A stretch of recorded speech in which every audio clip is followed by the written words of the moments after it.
천지와 우주 만물을 창조하시고 사람에게 영혼을 주신 하나님 감사합니다. 오늘도 하나님의 말씀을 배우기 위해서 이 자리에 오신 모든 분들께 하나님께서 지혜와 능력을 주셔서 하나님의 말씀을 잘 알아들을 수 있도록 도와주시고 그 마음에 하나님의 살아계심을 믿을 수 있는 귀한 시간이 되게 해 주시옵소서. 우리는 너무나 부족함을 이 시간 고백합니다. 하나님께서 도와주시기를 더욱 간구드립니다.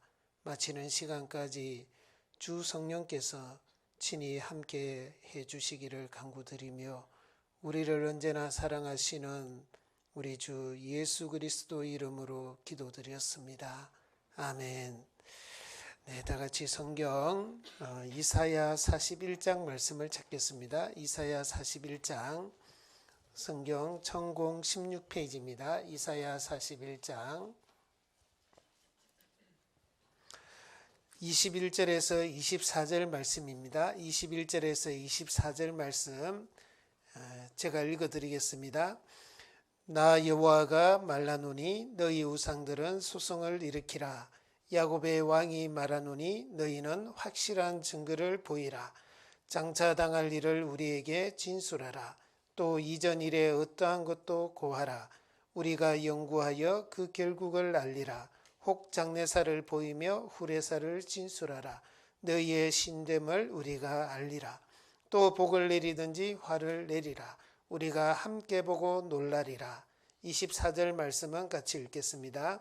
과연 너희는 아무것도 아니며 너희 일은 허망하며 너희를 택한 자는 가증하니라. 자, 이 말씀을 좀 띄웠는데요. 여기 보시면 이사야 41장 21절에서 24절 말씀입니다. 나 여호와가 말하노니. 자, 여호와는 하나님의 이름이라고 어제 말씀드렸습니다. 자, 하나님께서 너희 우상들은 소송을 일으키라 그랬습니다. 이 세상에 신이라고 하는 많은 우상들이 있잖아요. 그러면 진짜 신이 누군지 한번 재판을 해보자라는 겁니다. 야곱의 왕이 말하노니, 이 야곱의 왕은 하나님을 말하는 것입니다. 너희는 확실한 증거를 한번 보여봐라는 것입니다. 진짜 신이라는 확실한 증거를 한번 보이라는 것인데요. 그 진짜 신이라고 믿을 수 있는 확실한 증거들이 어떤 것이 있을까요? 장차 당할 일을 진술해봐라는 것입니다. 앞으로 무슨 일이 일어날지 말해보라는 것이죠. 진짜 신이라면 그 정도는 알아야 되니까요. 또 이전 일에 어떠한 것도 한번 고하라는 것입니다. 옛날에 무슨 일이 있었는지 한번 말해보라는 것입니다. 우리가 연구하여 그 결국을 한번 알아보겠다라는 것이죠. 그냥 옛날에 어떤 일이 있었다라고 말을 하는데 아무런 증거도 없어요. 믿을 만한 어떤 증거를 보이지 않는다면 그것은 거짓말이 될 겁니다. 근데 진짜 알고 있다면 그것에 대한 증거도 확실히 보여주겠죠. 혹 장래사를 보이며 후래사를 진술하라. 이것은 다 예언과 관련된 것입니다. 왜? 진짜 신이라는 증거는 앞으로 무슨 일이 일어날지, 장래에 무슨 일이 되어질지를 정확하게 알 수 있으니까 그 정도는 말할 수 있어야 되고 보여줄 수 있어야 된다는 것입니다. 너희의 신됨을 우리가 알리라. 그걸 보여주면 진짜 너희가 신이란 것을 우리가 인정하겠다. 하나님도 인정하겠다라는 겁니다. 또 복을 내리든지 화를 내리라 그랬습니다. 아주 중요하잖아요. 이것은 그냥 말씀만 기록한 말씀만 딱 해놓고 아무런 증거를 안 보여준다면 그것은 갸우뚱하게 됩니다. 정말 신이 있을까? 그러면 지금은 왜 신이 없을까? 이런 이제 의구심을 가질 수 있잖아요. 그래서 그러면 인간 역사와 함께하는 인간 역사 속에서 정말 신이 계시다면 그 신의 말대로 잘 순종하고 또 착하게 살아가는 사람에게는 복을 내려야 되는 것이고 그렇지 않고 신의 말에 불순종하고 또 악한 일을 하는 사람에게는 벌을 내려야 된다는 것이죠. 그 당연한 거지 않습니까? 진짜 신이라면 그런 증거들을 보여줘야 되는 것입니다. 그래서 하나님은 그렇게 말씀을 하신 겁니다. 그렇게 하면 우리가 함께 보고 놀라겠다. 그런데 이 세상에 이 모든 것을 보여주는 그런 신이 있느냐 이 말입니다. 그래서 과연 너희는 아무것도 아니며 너희 일은 허망하며 너희를 택한 자는 가증하니라. 왜? 이 모든 것을 보여주는 우상이 하나도 없다라는 겁니다. 그러면 하나님이 진짜 신이라면 이 모든 것을 보여주셔야 된다는 것이죠. 그래서 하나님은 이 모든 것을 보여주겠다라는 것입니다.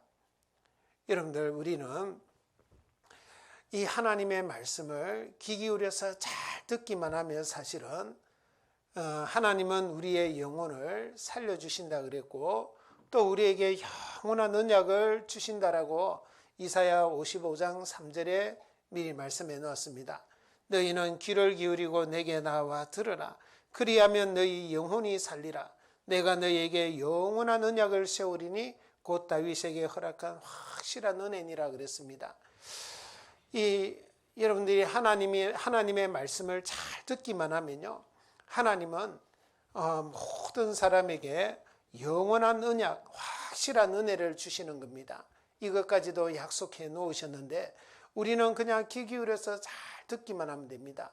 여러분들, 하나님의 말씀을 잘 들으면 하나님이 살아계시다라는 것을 우리는 얼마든지 알 수 있습니다. 눈에 보이지 않는 그 하나님을 우리가 알 수 있도록 하나님은 우리에게 믿을 만한 많은 증거들을 보여주시는 겁니다. 그래서 어제 우리가 이 성경은 하나님의 말씀이다라는 것을 성경을 통해서 말씀을 해드렸습니다. 그래서 이사야 34장 16절에 너희는 여호와의 책을 자세히 읽어보라 그랬습니다. 여호와의 책은, 여호와는 하나님의 이름이라 그랬잖아요. 이 성경을 말하는 것입니다. 성경을 자세히 읽어보라, 자세히 배워봐야 됩니다. 이것들이 하나도 빠진 것이 없고 하나도 끝짝이 없는 것이 없으리니 이는 여호와의 입이 이를 명하셨고 그의 신이 이것들을 모으셨음이라 그랬습니다. 우리가 하나님의 말씀을 잘 배워보면 정말 우리에게 필요한 모든 것이 기록되어 있다는 것을 알 수 있다는 것입니다. 그래서 이 하나님의 말씀은 어떻게 기록이 되었느냐? 예언은 언제든지 사람의 뜻으로 낸 것이 아니요 오직 성령의 감동하심을 입은 사람들이 하나님께 받아 말한 것이다 그랬습니다. 그래서 이 성경은 지금으로부터 3,500년 전에 기록되기 시작해서 1900년 전에 완성이 되었습니다. 약 40여 명의 선지자들을 통해서 이 성경 말씀을 기록했다라고 어제 말씀을 드렸습니다. 예레미야라는 이 사람은 여호와께로서 말씀이 예레미야에게 임하여, 그러니까 이 하나님의 말씀이 어떻게 기록됐는지를 그런 장면을, 또 그런 상황을 우리에게 설명해 주는 겁니다. 이스라엘의 하나님 여호와께서 이같이 일러 가라사대 내가 내게 이른 모든 말을 책에 기록하라. 하나님이 음성으로 들려주면 그 들려준 음성대로, 그 말씀대로 책에 기록을 하는 것입니다. 그래서 성경에는 여호와께서 가라사대, 하나님의 말씀이 나에게 임했다, 이런 표현이요 구약 성경에만 해도 3,800번 이상 나옵니다.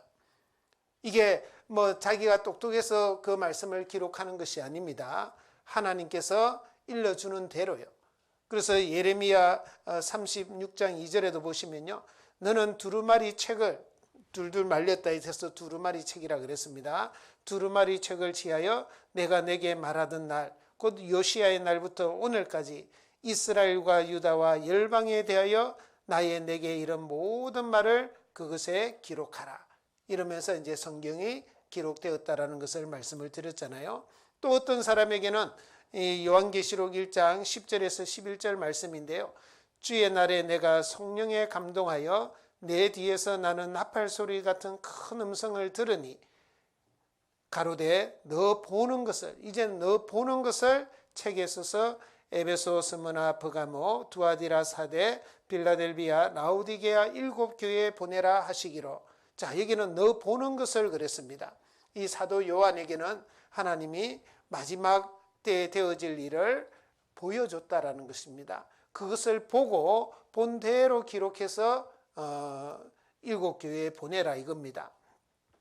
그러면 우리는 이 말이, 이 성경에 기록되어 있는 이 말이 정말 여호와의 이르신 말씀인지 우리가 어떻게 알리요 하는 그런 의문이 생기잖아요. 그때 하나님은 만일 선지자가 있어서 여호와의 이름으로 말한 일에 증언도 없고 성취함도 없으면 이는 여호와의 말씀하신 것이 아니다라고 했습니다.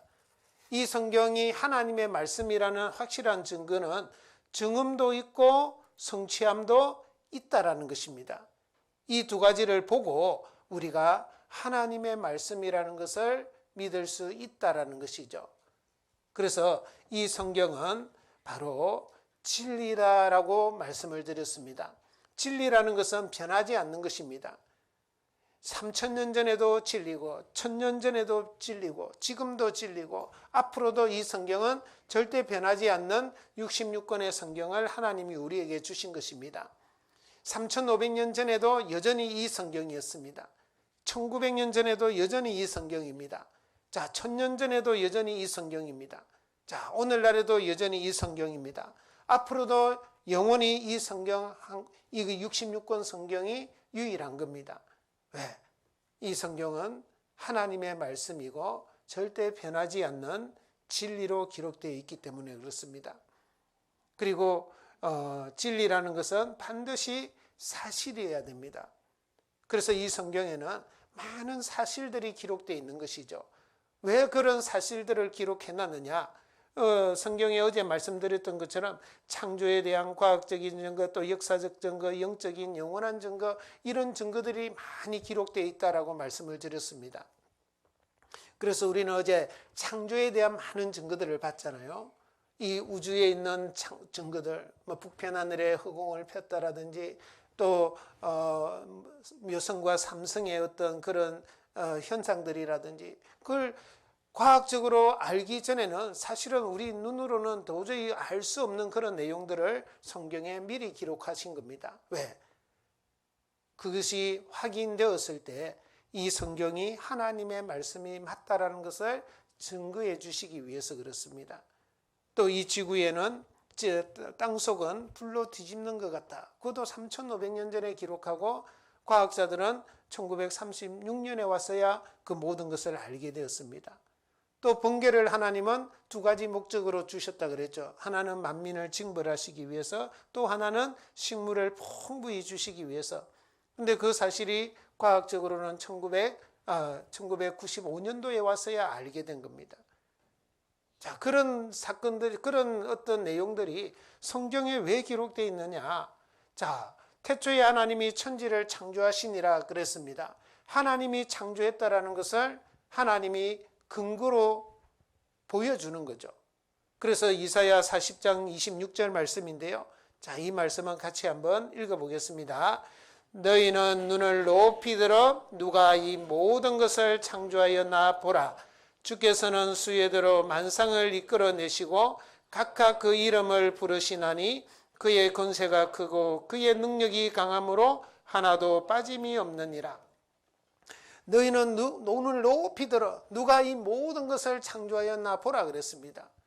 하나님이 이 세상을 창조하신 것에는 하나님의 그 영원하신 능력과 신성이 그 속에 담겨져 있거든요. 그래서 어느 누구도 부인할 수가 없습니다. 여러분들, 우리가 살고 있는 이 지구만 생각해 보세요. 이 지구에 80억의 인구를 싣고 지구가 태양의 주위를 시속 10만 8천 킬로 속도로 달리고 있다. 그게 이해가 되십니까? 총알보다 30배나 더 빠른 속도로 달린다는 것이 이해가 되냐고요. 그러면 인간의 능력으로는 불가능한 겁니다. 이 거대한 80억이 넘는 이 지구 인구를 싣고 총알보다 30배나 더 빠른 속도로 달리고 있다. 이게 상상이 안 되잖아요. 지금 느껴지지가 않잖아요. 현실적으로 와닿지 않지 않습니까? 그런데 실제로 그것이 지금 일어나고 있는 현상이다 이 말입니다. 그걸 어떻게 설명하렵니까? 우연히 저절로 그렇게 될 수 있습니까? 그러면 KTX가 300km 속도로 달리는데 그것이 그냥 우연히 저절로 됐다 그러면 누가 믿겠습니까? 그것도 그렇게 믿지 않는데 이 지구는 80억의 인구를 싣고 총알보다 30배나 더 빠른 속도로 달린단 말입니다. 근데 속도감도 느껴지지 않습니다. 근데 그 궤도를 정확하게 갑니다. 그 궤도를 조금이라도 벗어나면요, 이게 그 라이프존은 그 7%이 지구의 어떤 그런 우주 공간에서 아주 좁은 공간입니다, 사실은. 근데 그 사이를 반드시 가야만이 생명체가 존재한다라는 겁니다. 근데 총알보다 30배나 더 빠른 속도가 그 궤도를 유지한다라는 것이 얼마나 힘든 어떤 그런 과정 아닐까요? 그런데도 정확하게 그 안으로만 도는 겁니다. 그게 기적입니다, 기적. 우리가 사실은 기적 속에 살고 있는 거예요. 그런데도 우리는 하나님을 자꾸 부인하려고 하고 하나님 없이 살려고 하니까 모든 것이 힘들어지는 거예요. 하나님은 전지전능하시기 때문에 모든 것을 할 수 있는 분입니다. 그런 하나님이 이 세상을 창조하시고 저와 여러분들을 만드셨다라는 겁니다. 왜 이렇게 만들었느냐? 하나님 스스로 이렇게 말씀하셨습니다. 이사야 45장 18절 말씀인데요. 자, 이 말씀도 한번 같이 읽어보겠습니다. 여호와는 하늘을 창조하신 하나님이시며 땅도 조성하시고 경고케 하시되 헛되이 창조치 아니하시고 사람으로 거하게 지으신 자신이라. 나는 여호와라, 나 외에 다른 이가 없느니라. 하나님이 그렇게 말씀하셨습니다. 하늘을 이렇게 창조하신 분도 하나님이시고 땅도 견고하게 헛되이 창조치 아니하시고 사람으로 살 수 있게 지으신 자인 겁니다. 그렇게 해놓으신 겁니다. 그래서 지구는 스스로도 도는 겁니다. 그래야 밤낮이 생기니까요. 그리고 태양의 주위를 1년에 한 바퀴씩 도는 겁니다. 그래야 사계절이 생기니까 그렇게 만들어 놓으신 거예요. 그래야 사람이 제대로 살 수 있는 겁니다. 그게 하나님의 작품이다 이 말입니다. 그 말씀에 나는 여호와라, 나 외에 다른 이가 없느니라고 말씀을 하시고 있는 거죠. 그리고 그런 증거들을 우리에게 많이 보여주는 겁니다. 여러분들, 성경은요 사실은 아주 과학적이고 논리적이고 사실은 확인할 수 있는 그런 책입니다. 어느 종교도 사실은 우리의 기독교만큼 성경만큼 확실한 증거를 보여주는 그런 종교는 없습니다. 자, 이 사람이 증거학의 아버지라는 사이먼 그린리프라는 사람입니다. 이 하버드대 법대 교수인데요. 19세기의 유명한 법학자입니다. 증거학의 아버지라고도 하고 증거학의 개념을 법에 도입한 사람이죠. 어떤 사실을 판단할 때 증거가 분명하지 않을 때는 판결을 내리지 말라라고 했던 사람입니다. 그런데 이 사람이 하루는 자기 제자에게 아주 곤란한 질문을 받았습니다. 그게 뭐냐면은 그의 제자 중 그리스도인이었던 제자가 사이먼 그린리프에게 질문을 던졌습니다. 선생님, 예수 그리스도의 부활을 믿습니까? 라고 물었던 겁니다. 사이먼 그린리프는 딱 잘라 말했습니다. 난 안 믿는다. 왜? 난 유대인이니까. 유대인들은 구약을 믿고 신약을 안 믿거든요. 그러니까 예수 그리스도를 부인하는 거죠. 그때 제자가 다시 질문했습니다. 선생님은 우리에게 증거를 확인해 보지 않고 판결을 내리지 말라고 하셨는데 선생님 그 사실을 조사해 봤냐는 겁니다. 예수님의 부활이 사실인지 아닌지 증거를 확인해 봤습니까? 하고 따진 겁니다. 아무 말도 그 제자에게 하지 못한 그가 예수 그리스도의 죽음과 부활에 대해 조사하기 시작했습니다. 양심의 가책을 느꼈겠죠. 그 과정에서 그가 예수 그리스도를 통해서 구원을 받게 됩니다. 그리고 그가 쓴 책이 아주 유명한 책인데요.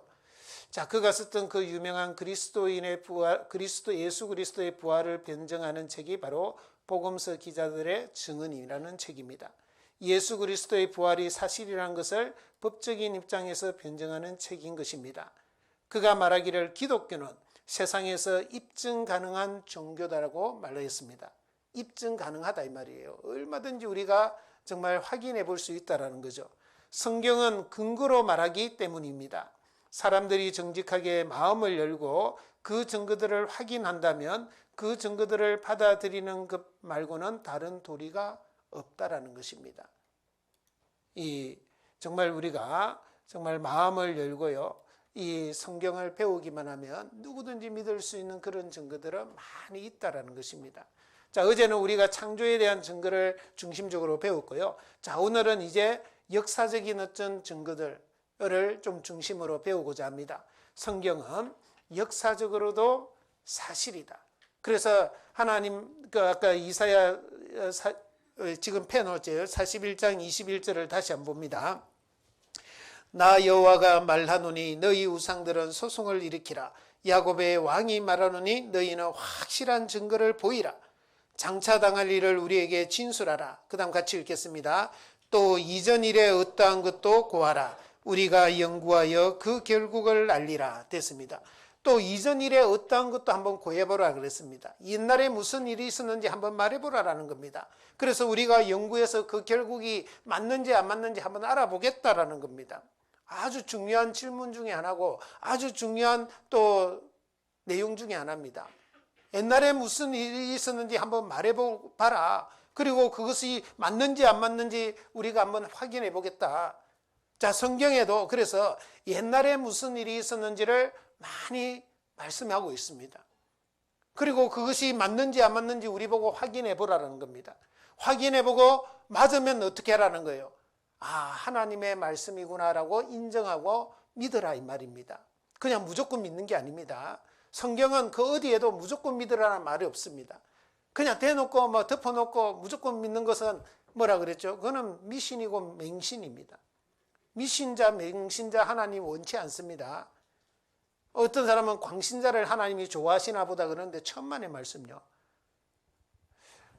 마태복음 7장에 보면 이런 사람이 있습니다. 어떤 사람이 예수님께 와가지고요. 나더러 예수님한테 막 이렇게 앞에 왔습니다. 근데 예수님은 이렇게 말씀합니다. 나더러 주여 주여 하는 자마다 다 천국에 들어갈 것이 아니요 다만 하늘에 계신 내 아버지의 뜻대로 행하는 자라야 들어가리라. 그날에 많은 사람이 나더러 이르되 주여 주여 우리가 주의 이름으로 선지자 노릇하며 주의 이름으로 예수님의 이름으로 선지자 노릇했다라는 겁니다. 선지자 노릇했다 말은 말씀을 전했다 이 말입니다. 목사가 되고 전도사가 되고 또 신부가 되고 하나님의 말씀을 전하는 자가 되었다라는 거죠. 또 주의 이름으로 귀신도 쫓아냈다 그랬습니다. 여러분들 혹시 예수님의 이름으로 귀신을 쫓아내 본 적 있습니까? 근데 그 사람들은 예수님 앞에 온 그 사람들은요. 예수님의 이름으로 귀신도 쫓아냈다라는 겁니다. 그러니까 완전히 우리가 그런 게 있잖아요. 귀신 들려가지고 막 하는 사람에게 예수의 이름으로 말하느니 귀신아 물러가라 하고 완전히 이렇게 광란의 광작 그런 장면도 보이잖아요. 한 번씩. 자, 그리고 주의 이름으로 많은 권능을 행치 아니하였나이까? 예, 병든 자를 안수하면 병 낫는 겁니다. 얼마 전에 나는 신이다 하는 이상한 사람 있잖아요. JMS라는 이상한 사람 있죠. 그 사람도 그냥 사람들이요. 여대생, 또 대학생들이 많이 믿어요. 지금 또 우리 이렇게 또 이상한 교단 있잖아요.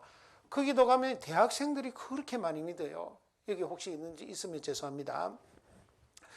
정말 제가 안타까워서 그런 겁니다. 안타까워서. 왜 사람들이 그런데 그냥 미혹이 될까요? 이 진리의 사랑을 받지 아니하여 구원함을 얻지 못하면요. 미혹될 가능성이 참 많습니다. 그래서 그 사람들이 그냥 이렇게 사람들을 미혹하지 않습니다.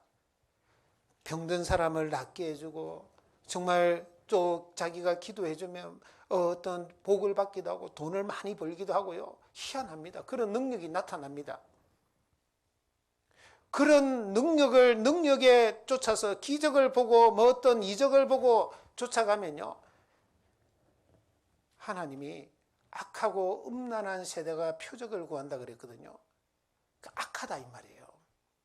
악하다는 말은 하나님의 말씀에 불순종한다 이 말입니다.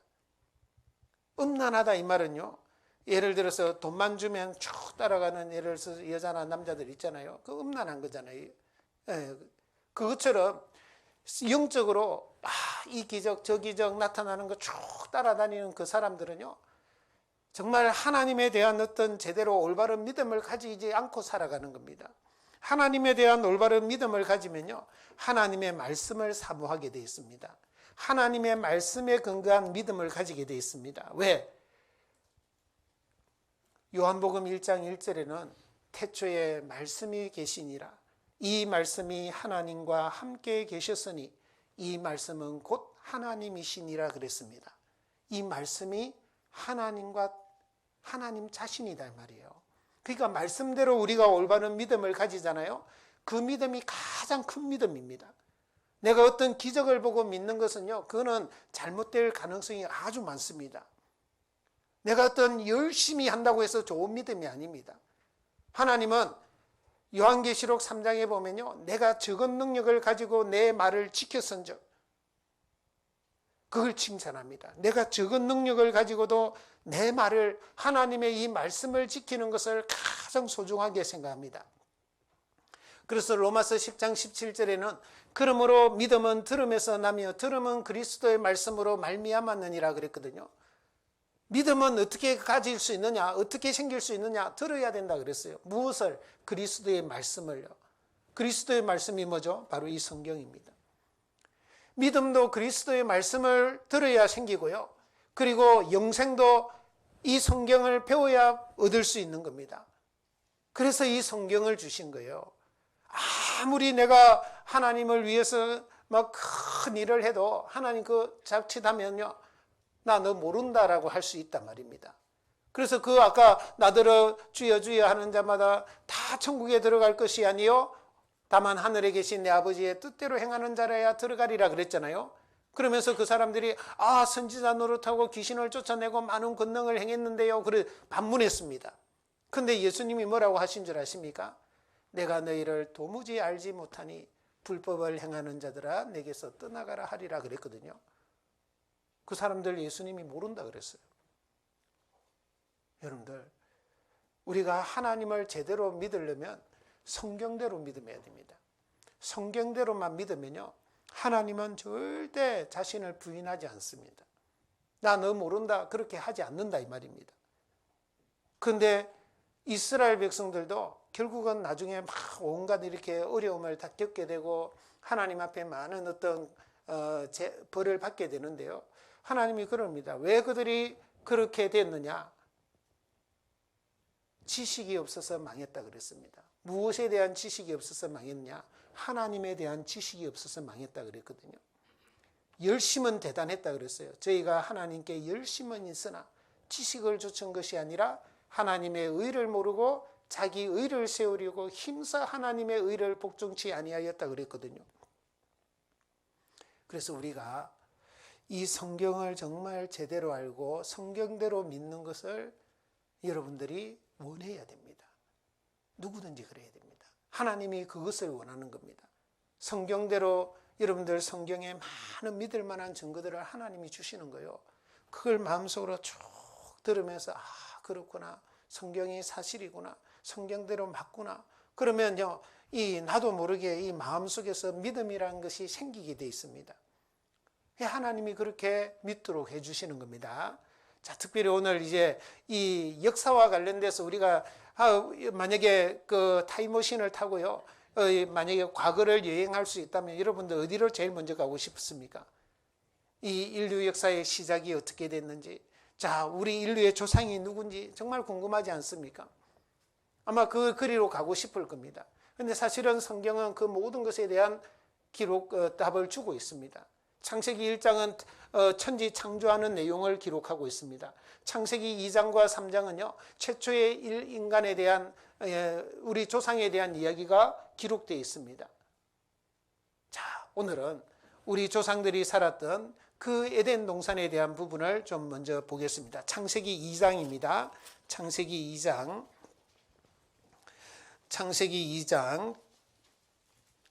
7절부터 제가 읽어드리겠습니다. 창세기 2장 7절부터 읽어드리겠습니다. 여호와 하나님이 흙으로 사람을 지으시고 생기를 그 코에 불어넣으시니 사람이 생명이 된지라. 여호와 하나님이 동방의 에덴에, 자, 동방 어디예요? 에덴에 동산을 창설하시고 그 지으신 사람을, 그 아담을 말하는 겁니다. 거기 두시고 여호와 하나님이 그 땅에서 보기에 아름답고 먹기에 좋은 나무가 나게 하시니 동산 가운데는 생명나무와 선악을 알게 하는 나무도 있더라. 강이 에덴에서 발원하여 동산을 적시고 거기서부터 갈라져 네 근원이 되었으니 네 개의 강이 흘렀다 이 말입니다. 자, 첫째 이름은 비손이라. 첫 번째 강 이름이 비손입니다. 13절. 둘째 강의 이름은 기온이라. 14절. 셋째 강의 이름은 히데겔이라. 아수르 동편으로 흐르며 넷째 강은 뭐라고요? 유브라데더라. 자, 이 에덴 동산에 대한 이야기가 성경에 기록되어 있습니다. 하나님이 처음에 아담을 흙으로 만들었죠. 흙으로 만들고 그래서 그 속에 생기를 불어넣어 줬습니다. 생기는 하나님의 영을 말하는 겁니다. 영을 불어넣어서 사람만 그렇게 만듭니다. 짐승들은 그냥 흙으로만 만들어요. 흙으로만 만들어요. 그런데 사람에게만 생기를 하나님의 영을 불어넣어 주는 거예요. 그래서 1장 27절에 한번 봅니다. 1장 27절. 하나님이 자기 형상 곧 하나님의 형상대로 사람을 창조하시되 남자와 여자를 창조하시고, 자, 하나님의 형상대로 창조된 것은 사람밖에 없습니다. 그러면 하나님이 뭐 남자같이 생겼냐 여자같이 생겼냐 이렇게 또 묻는 사람이 있더라고요. 그게 하나님의 형상이 아니라니까요. 이거는 육체고요. 그냥 이 자식을 낳기 위해서 하나님이 그 남자와 여자를 그렇게 만들어 주신 거예요. 왜? 자손이 번성돼야 되니까. 그 남자나 여자나 하나님의 형상이 그 속에 다 들어있다 이 말이에요. 그게 뭐예요? 바로 영입니다. 영. 그래서 사람만 영적인 존재예요. 사람 속에는 영이 있는 겁니다. 짐승하고 다릅니다. 그래서 사람에게 하나님이 이 세상을 다스리는 권한을 준 겁니다. 아담에게. 그래서 아담은 에덴 동산에서 동물들과 막 동물들을 이름도 다 지어주고요. 동물들과 대화도 합니다. 그때는. 그런데 결국은 하나님이 먹지 말라 한 선악과를 아담이 먹게 됩니다. 하나님이 다른 거는 네 마음대로 먹으라 그랬어요. 에덴 동산에 있는 모든 과일은 네 임의대로 다 먹으라. 하지만 중앙에 있는 그 선악과만, 선악을 알게 하는 나무의 실과만 먹지 말라 그랬거든요. 쉬워요, 어려워요? 시험 중에 제일 쉬운 시험을 준 겁니다. 뭐 시험을 아예 안 하면 가장 편하겠죠. 근데 왜 그 시험을 했을까요? 아주 중요한 문제가 있습니다. 이 에덴 동산을 주시고 그 모든 것을 지어주신 분이 누구예요? 하나님이에요. 그러니까 하나님은 아담에게 하나님이 계시다라는 것을 알게 해주고 싶고, 그리고 사람을 만든 가장 궁극적인 목적이 무엇인 줄 아십니까? 하나님의 사랑의 짝이 되기를 원하시는 거예요. 왜? 성경은 하나님은 사랑이시다 그랬거든요. 근데 사랑은 혼자 살 수 없잖아요. 그래서 사람을 사랑의 짝을 만들기 위해서, 사랑의 짝이 되기 위해서 사람을 창조한 겁니다. 근데 사랑의 짝이 되려면 일방적인 사랑도 안 됩니다. 하나님만 사랑하고 사람은 사랑하지 않으면 그는 진정한 사랑이 될 수가 없습니다. 반드시 쌍방적으로 서로 사랑을 해야 됩니다. 하나님도 사람을 사랑하고 사람도 하나님을 사랑하는 그런 관계가 진정한 사랑의 관계입니다. 또 사랑은 강압적으로 강제적으로 해서도 안 됩니다. 내가 힘이 세다고 해서 자, 너 나를 사랑해, 안 그러면 나한테 벌 받든지 죽어, 그러면 그 사랑이 진정한 사랑이 되겠습니까? 여러분들도 그런 사랑을 원치 않을 겁니다. 예를 들어서 여러분들이 어느 날 갑자기 나보다 힘센 사람이 와가지고 붙잡아 놓고 감금해 놓고 너 나하고 같이 살래? 안 그러면 죽을래? 그러면 좋겠습니까? 아니, 우리도 그런 사랑을 원치 않는데 하나님은 오죽하겠습니까? 그래서 하나님은 사람에게 자유의지를 주는 거예요. 어떤 사람은 로봇처럼 하나님이 사람을 만들기를 원하더라고요. 아니, 안 먹도록 해놓지. 안 먹도록. 다 천국 가도록 해놓지. 왜 그렇게 했냐고 이러더라고요. 그러면 여러분들이 만약에 AI, 로봇 다 프로그램 해놨고요. 자기 말대로 100%다 듣는 그런 로봇 하나 딱 만들어 놓고 여러분들 아내로, 여러분들을 남편으로 삼으실랍니까? 그런 것을 왜 남편으로 삼고 아내로 삼습니까?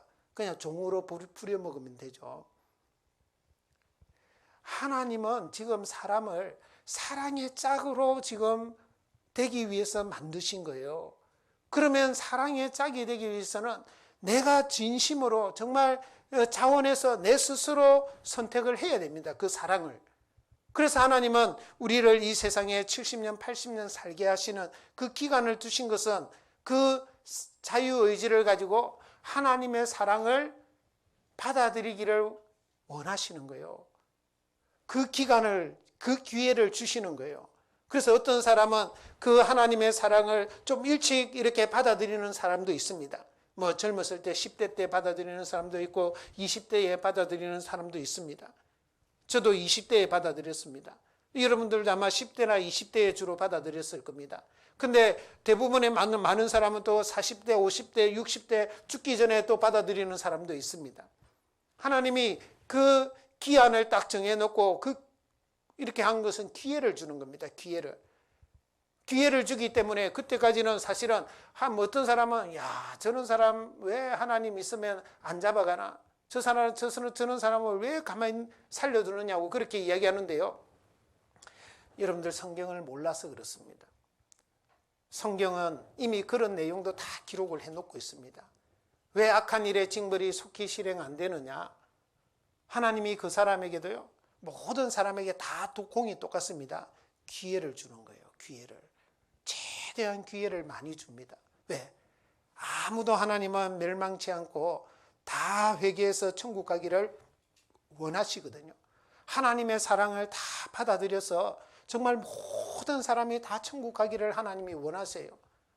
근데 우리가 너무 고집스럽고 회개치 아니하고 안 믿으려고 하고 막 끝까지 땡기니까 끝까지 하나님의 사랑을 받아들이지 않기 때문에 그 하나님의 사랑을 못 받고 구원을 못 얻는 것이거든요. 그래서 여기에 참여하시는 분들은 그런 사람이 한 사람도 없기를 바랍니다. 정말 이 에덴 동산은 지상 낙원입니다. 그야말로 지상 낙원이었어요. 일할 필요도 없어요. 여러분들 지금은 일하지 않으면 돈 벌 수가 없잖아요. 열심히 일을 해서 땀을 흘려서 해야 먹을 수 있는 것을 우리가 벌 수 있습니다. 근데 에덴 동산에서는 일할 필요가 없었습니다.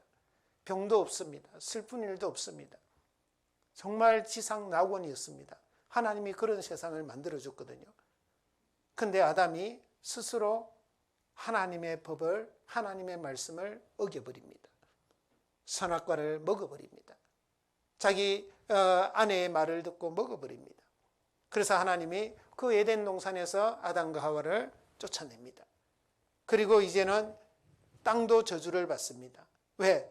아담은 모든 지구상에요. 모든 것을 다스리는 왕이었습니다. 아담의 운명 속에요. 모든 인류의 운명과 피조물의 운명이 같이 하는 겁니다. 왜? 그가 모든 것의 대표고 왕이었기 때문에요. 그래서 아담이 저주받음으로 땅도 저주를 받고요. 결국은 우리는 열심히 이제 땀을 흘려야만이 뭔가를 먹을 수 있는 그런 세상이 된 겁니다. 그러면 그 에덴 동산이 실제로 정말 있었을까? 있었다면 어디 있었을까?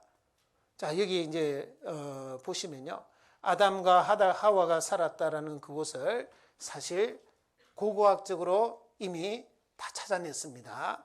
왜냐하면 여기 창세기 우리가 읽었던 2장 14절에 보면 세 번째 강과 네 번째 강이 이름이 나오잖아요. 세 번째 강의 이름이 히데겔이고 네 번째 강이 유브라데인데요. 자, 이 히데겔이란 말은 히브리 말입니다. 히브리 말이라는 것은 이스라엘 사람들이 쓰는 말을 히브리 말이라 그럽니다. 근데 이것을 영어나 헬라어로는 티그리스 강입니다. 티그리스 강. 네 번째 강은 유브라데는 유프라테스 강입니다. 자, 이 두 개의 강은 오늘날에도 흐르고 있어요. 근데 이 첫 번째 강하고 두 번째 강, 첫 번째 강의 이름이 비손이고 두 번째 강의 이름이 기온인데요. 자, 이 강은 오늘날에는 없습니다. 그 주변이 다 사막인데 없어요. 그런데 어찌됐든 간에 두 개의 강은 있으니까 그 어딘가에 그런 흔적이 있지 않겠느냐 하고 고고학 발굴 작업을 이미 다 끝냈습니다. 그래서 여기도 보시면요. 에덴은 어디인가? 지중해 깊은 곳에 잠겼을까? 네 개의 강 이름을 명시하고 두 개는 오늘도 흐르고 있습니다. 티그리스 강과 유프라테스 강이죠. 여기 보시면 이라크, 지금 전쟁이 일어나는 바로 여기가 이스라엘이잖아요. 바로 여기가 가자 지구입니다. 가자 지구에서 지금 하마스하고 지금 전쟁하고 있잖아요. 그 옆으로 오른쪽으로 쭉 가면 이라크라는 나라가 있습니다. 지금 이란이 또 막 참전하겠다고 하는데 그 이라크 바로 옆에 이란이라는 나라가 있습니다. 여기 이제 보면 이란이라는 나라가 있죠. 자, 그쪽이 바로 중동인데요. 이 이라크라는 나라에 보면 두 개의 강이 지금 흐르고 있습니다. 오른쪽 강이 티그리스 강이고요. 왼쪽에 있는 강이 유프라테스 강입니다. 이 두 개의 강이 흘러서 어디로 들어가느냐면은 바로 페르시아만으로 들어가고 있습니다. 그러면 첫 번째 강, 두 번째 강을 찾아내야 되잖아요. 이미 다 찾아냈습니다. 자, 에덴 동산의 강 발견했다. 이 나사 과학자 위성사진 분석을 통해서 확인했다라는 겁니다. 자, 거기가 지금 다 사막으로, 모래층으로 다 덮여버린 겁니다. 근데 모래층이 되기 전에 지형을 이 인공위성이 사진을 찍을 때 그걸 모래층을 투시해서 그 밑에 어떤 지형인지를 찾아낸 겁니다. 그래서 찾아내서 보니까 정말 거짓말같이요. 두 개의 강을 딱 찾아낸 겁니다. 자, 여기 보면 방금 우리가 봤던 티그리스 강과 유프라테스 강 줄기도 당연히 나오죠. 그런데 이 왼쪽으로 가는 아주 긴 강줄기가요, 모래층 바로 밑에 그대로 나타나는 겁니다. 자, 이것이 첫 번째 강 비송강이라는 겁니다. 그게 이제 사우디아라비아 쪽으로 흘러갔던 겁니다. 그리고 두 번째 강은 그 아까 조금 전에 제가 보여줬던 이란 쪽으로요. 이란 쪽으로 흘러가는 큰 또 강줄기가 이렇게 모래층 밑에 있는 겁니다. 그래서 이 두 번째 강이 기홍강이라는 것을 알아낸 겁니다.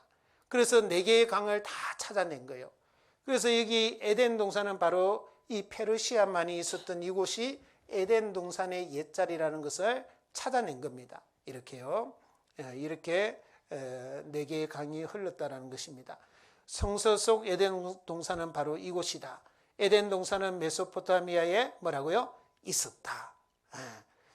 에덴 동산은 지금의 페르시아만이다 라고 이미 다 밝혀냈다 이 말입니다. 이라크 쿠르나 낙조 쓸쓸한 에덴 동산 옛자리다. 에덴 동산 등 최초의 역사 유적이 수두룩하다. 그 지역에 가면요. 그래서 한 20년 전에요.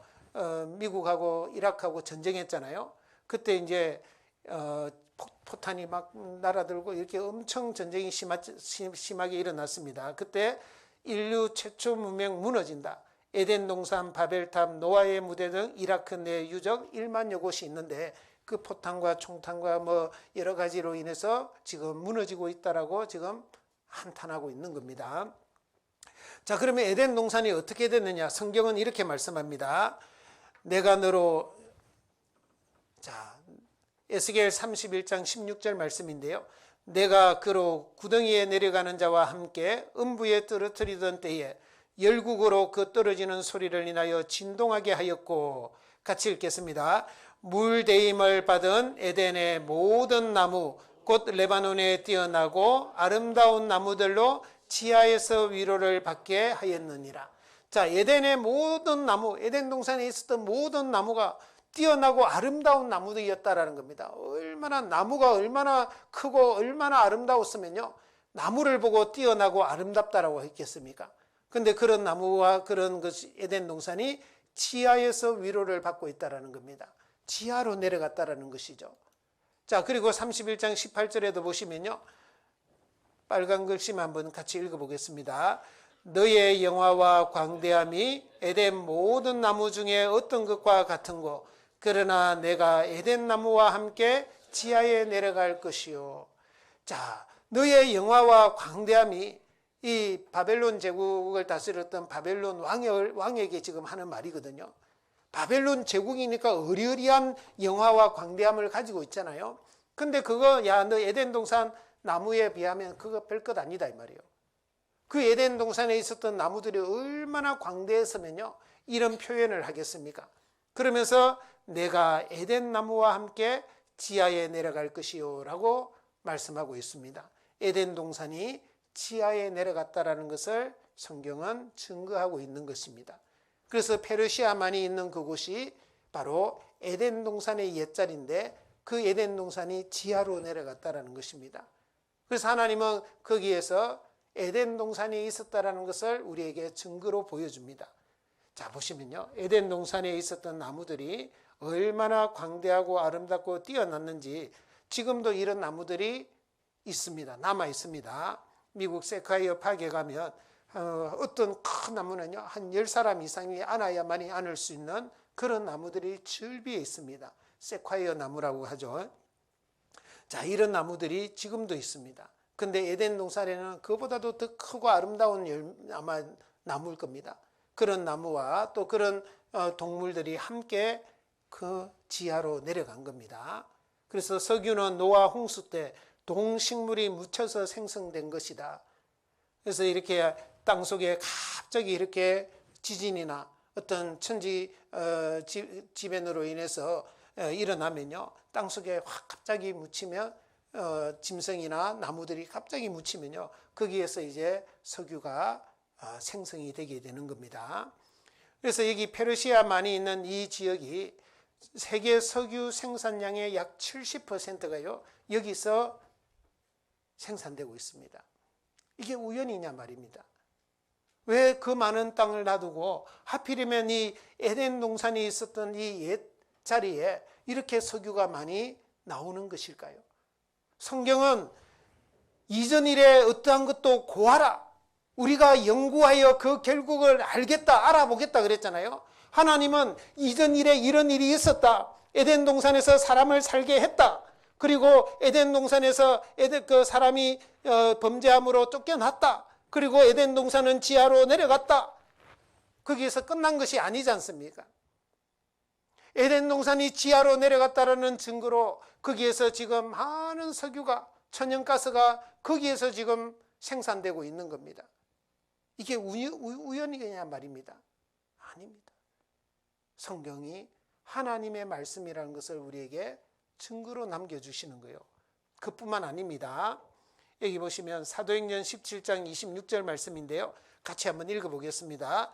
인류의 모든 족속을 한 혈통으로 만드사 온 땅에 거하게 하시고 저희의 연대를 정하시며 거주의 경계를 하나 하셨으니, 성경은 인류의 모든 족속이 한 혈통이라고 딱 선언했습니다. 사람들은요 그렇게 생각 안 했습니다. 백인들은 백인 조상 따로 있고, 황인종은 황인종 조상 따로 있고, 흑인종은 흑인종 조상이 따로 있다라고 생각했습니다. 그런데 성경은 인류의 모든 족속을 한 혈통으로 만들었다는 겁니다. 그래서 온 땅에 거하게 했다는 겁니다. 온 땅에 거하고 있는데 지금 이제 모양새가 조금 다르죠. 어떤 사람은 좀 하얀 사람이 있고, 어떤 사람은 좀 새카만 사람도 있고, 어떤 사람은 우리와 같이 좀 중간으로 느끼리한 사람도 있습니다. 그죠? 그런데 하나님은 모든 족속이 한 혈통이다라고 딱 성경은 말씀합니다. 이 말씀 그대로 다 맞습니다. 요즘은요, 의학이 발달하고 과학이 발달하면서, 이거 유전학 알죠? 유전학이 발달되면서 이제 그런 것을 속일 수가 없습니다. 다 추적해서 검사해서 다 밝혀냅니다. 진짜 한 조상이 맞는지, 아니면 백인종 조상 따로 있고 흑인종 조상 따로 있는지요, 유전학적으로 지금은 다 밝혀냅니다. 그래서 아담도 실제로 있었다, 이거 밝혀냈습니다. 인류는 한 여자로부터 왔다, 이것도 과학적으로 다 밝혀낸 겁니다. 이 엄마가 딸에게만 물려주는 유전자가 있어요. 그래서 전 세계 147명의 여자들의 염색체를 다 채취를 해가지고요, 흑인종, 백인종, 황인종 여러 나라 다 해서 정말 모든 여자 속에 하와가 물려준 그 미토콘드리아 유전자가 있는지 이미 다 검사 끝났습니다. 약 40년 전에요. 결과가 어떤 줄 압니까? 다 있는 겁니다. 백인종, 흑인종, 황인종 모든 여자 속에 한 여자로부터 물려받은 그 공통인자가 다 있는 겁니다. 그걸 밝혀낸 겁니다. 그뿐만 아니라 수천 명의 또 남자의 염색체를요 다 모아가지고, 또 백인종, 흑인종, 황인종 여러 나라 여러 지역에 흩어져 있잖아요. 수천 명의 또 남자 염색체를 또 구해가지고 또 조사 다 끝냈습니다. 자, 여기 한번 보겠습니다.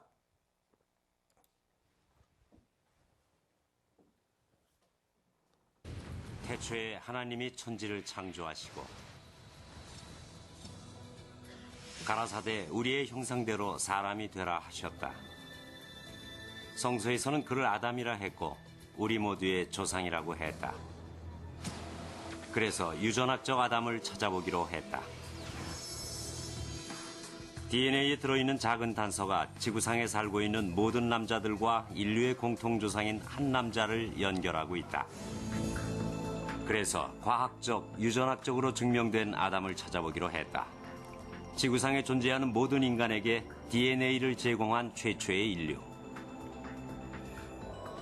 북극의 이누이족, 아마존의 아메리카 인디언, 사막의 유목민과 월스트리트의 사업가가 정말 같은 핏줄일까?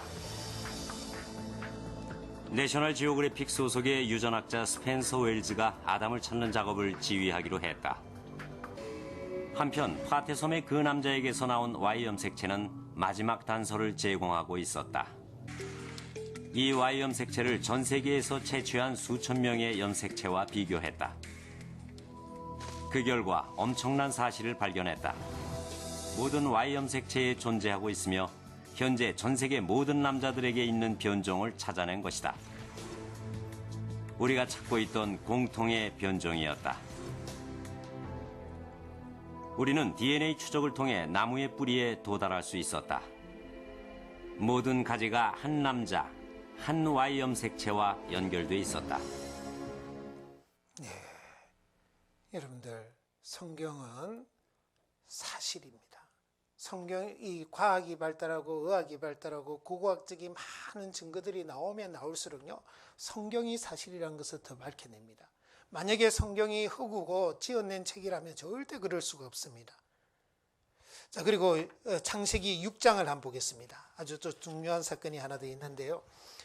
창세기 6장 5절부터 제가 몇 구절 읽어드리겠습니다.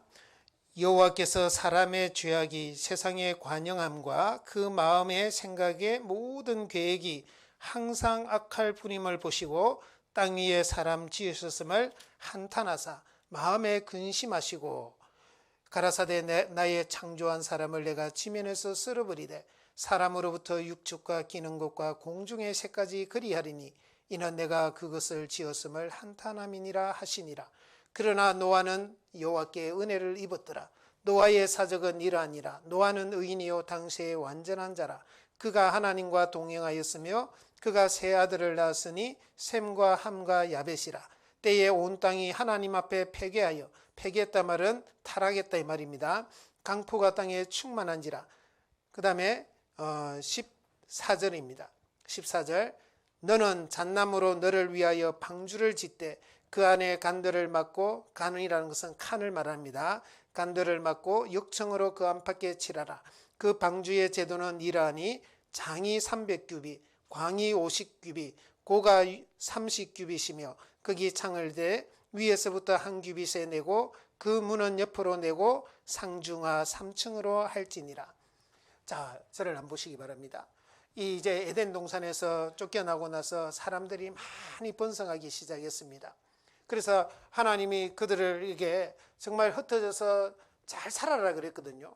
근데 사람들은 잘 사는 것이 아니라 서로 욕심을 부리고 서로 다른 사람 거 빼앗고 다른 사람과 싸우고 죽이고, 그래서 막 더 이상 하나님이 눈을 뜨고 볼 수도 없고 참을 수도 없을 그런 지경이 되어버린 겁니다. 사람들이 너무 악해져 버린 겁니다. 그래서 하나님이 이 세상을 홍수로 심판을 한 적이 있다는 것입니다. 성경은 우리에게 그것을 알려주고 있습니다. 근데 노아라는 사람은 그 사람들과 다르고 하나님 앞에 의인이고 당시에 완전한 자로 하나님과 동행하는 그런 삶을 살았습니다. 그 노아에게는 세 아들이 있었습니다. 셈과 함과 야벳이. 그래서 그들이 다 부인들이 있었기 때문에 그 8 식구가 나중에 이 방주를 같이 이렇게 지었겠죠. 그래서 방주, 노아의 방주라는 이름으로 그 우리가 잘 알고 있잖아요. 그 방주를 노아가 짓게 되는 겁니다. 하나님이 이 세상을 심판하는데 너와 너 가족들 그리고 이 세상에 있는 짐승들 암수 둘씩 실어서 결국은 새롭게 시작하겠다라는 겁니다. 지금 있는 이 사람들은 더 이상 봐줄 수가 없는 겁니다. 사람이 너무 해버린 겁니다. 너무 악하게 가버린 겁니다. 선을 넘어버린 겁니다. 그래서 하나님께서는 심판을 할 수밖에 없는 그런 지경이 된 겁니다. 그래서 하나님이 홍수로 심판을 하는데요. 어떻게 했는지 한번 보겠습니다. 7장 6절입니다.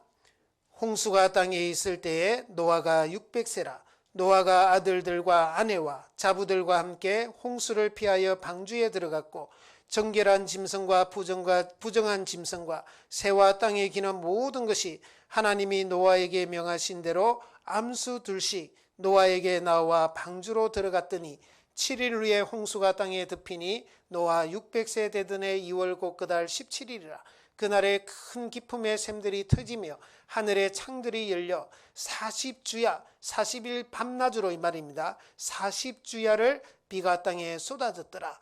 엄청난 비가 이제 쏟아지는 겁니다. 그래서 어떻게 됐느냐면은 18절입니다. 물이 더 많아져 땅에 창이라며 방주가 물 위에 떠다녔으며 물이 땅에 더욱 창이라며 천하의 높은 산이 다 덮였더니 비가 얼마나 많이 내렸는지요. 천하의 높은 산도 다 덮어버린 겁니다. 21절 땅 위에 움직이는 생물이 다 죽었으니 곧 새와 육축과 들짐승과 땅에 기는 모든 것과 모든 사람이라 육지에서 코로 생물의 기식을 호흡하는 것은 다 죽었더라. 이 홍수가요 정확하게 시작돼서 끝나는 날이 1년 10일이 걸렸습니다. 1년하고도 10일이 딱 지났어야 이 하나님이 전 세계를 덮었던 그 물도 다 빠지게 하고 결국은 새로운 세상으로 시작을 하게 된 겁니다. 자, 그러면 방주에 있는 사람이나 짐승들도 너무 오래 있으면 안 되잖아요. 그래서 그 방주를 하나님이 이렇게 하십니다. 8장 1절 하나님이 노아와 그와 함께 방주에 있는 모든 들짐승과 육축을 건념하사 바람으로 땅 위에 불게 하심에 물이 감하였고 기품의 샘과 하늘의 창이 막히고 하늘에서 비가 그침에 물이 땅에서 물러가고 점점 물러가서 150일 후에 감하고 7월 곧 그달 17일에 방주가 무슨 산에 머물렀다고요? 아라랏산에 머물렀으며 자, 이 정말 노아의 홍수 사건이요 정말 사실일까? 사실이라면 그 사실이라는 증거가 있을까?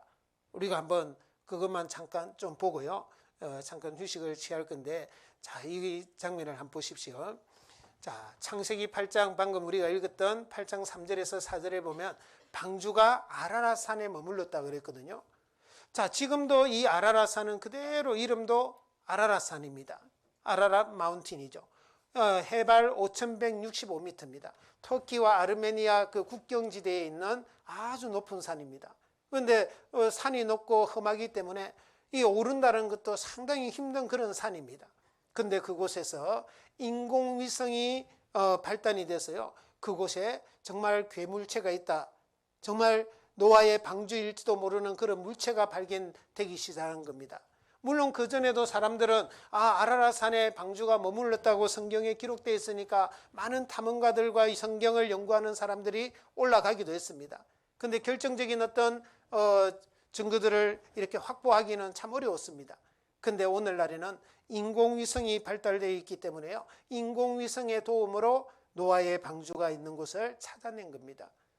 여기 보시면 터키 아라라트산 노아의 방주 묻힌 곳 해발 5,165m 관광객 붐빈다. 자, 노아의 방주 터키 아라랏산에서 찾았다. 구약 성서에 나오는 것과 모양 크기 똑같다라는 겁니다. 노아의 방주 아라랏 산정 얼음 속에 있다. 이 인공위성 사진을 분석을 해서 찾아낸 겁니다. 그래서 인공위성과 성서의 신비, 노아의 방주는 아라랏 산정 얼음 속에 있다. 과학으로 부정했던 성경 속 신비 이제는 과학으로 증가하게 됐다라고 말하고 있습니다. 자, 여기 보시면 이 사람은 프랑스 탐험가 페르난드 나바라라는 사람인데요. 이 사람은 1950년대에 터키 아라랏산을 등반해서 노아의 방주 나무 조각을 가지고 온 겁니다. 그것을 분석해 보니까 약 5,000년 된 나무라는 것을 알게 됐습니다. 그래서 이것이 노아의 방주 조각이라는 것을 알게 된 거죠. 그래서 노아의 방주는 실제로 있었다. 노아의 방주는 사실이었다. 이 사람은 러시아 사람입니다.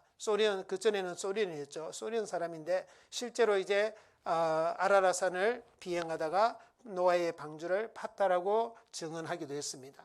근데 2009년도에요. 홍콩 탐험대가 아라라산을 등반했습니다. 4,000m 높이에서요. 이 노아의 방주를 발견하고 그 다 탐험을 하고 조사하고 사진이나 동영상을 다 찍어 왔습니다. 자, 이 사람들입니다. 실제로 올라갔던 사람들. 약 이 5,165m라 그랬잖아요. 4,000m 높이에서요. 완전히 얼음 속에 얼려 있습니다. 얼음 속에 얼려 있죠. 그리고 눈사태, 산사태가 나가지고요. 돌멩이하고 다 섞여가지고 사실 들어가는 것도 쉽지 않습니다. 하지만 그들은 7곳을 탐험해서 모든 자료와 그리고 사진과 동영상을 다 찍어 왔습니다. 자, 이것은 얼음 속에 완전히 돌무더기 속에 얼음 속에 열려 있는 계단입니다. 계단. 왜냐하면 노아의 방주는 3층짜리로 지어졌거든요. 그러니까 1층, 2층, 3층으로 올라가려면 반드시 계단이 있어야 됩니다. 그래서 나무로 된 계단이죠. 자, 이 사람이 직접 갔던 탐험대장입니다. 그리고 이제 그 속을 7곳을 들어갔거든요. 7곳을 들어갔는데 거기 보면 이렇게 목조 나무로 된 겁니다. 그래서 칸이 있는 거예요. 칸을 막아라 그랬으니까 칸칸이 이렇게 막혀 있는 겁니다. 이렇게 다 사진을 찍고 동영상을 찍어서 홍콩 박물관에요. 전시까지 다 했답니다. 이렇게 7곳. 이 방주가 얼마나 크냐면요. 약 길이가 135m 정도 됩니다. 135m니까 어마어마하게 크잖아요. 너비가 23m 정도 되고 높이가 한 14m 정도 됩니다. 성경에 그렇게 수치까지 정확하게 나와 있습니다. 자, 그런 곳에 7곳에 들어가서 그중에 7곳에 들어가서 탐험을 하고 온 겁니다. 그리고 거기서 채취할 수 있는 모든 증거물을 다 가지고 온 겁니다. 그리고 이 홍수와 관련된 설화가 우리가 5대양 6대주라 그러잖아요. 6대주에 다 동일한 홍수에 대한 설화가 여전히 남아 있습니다.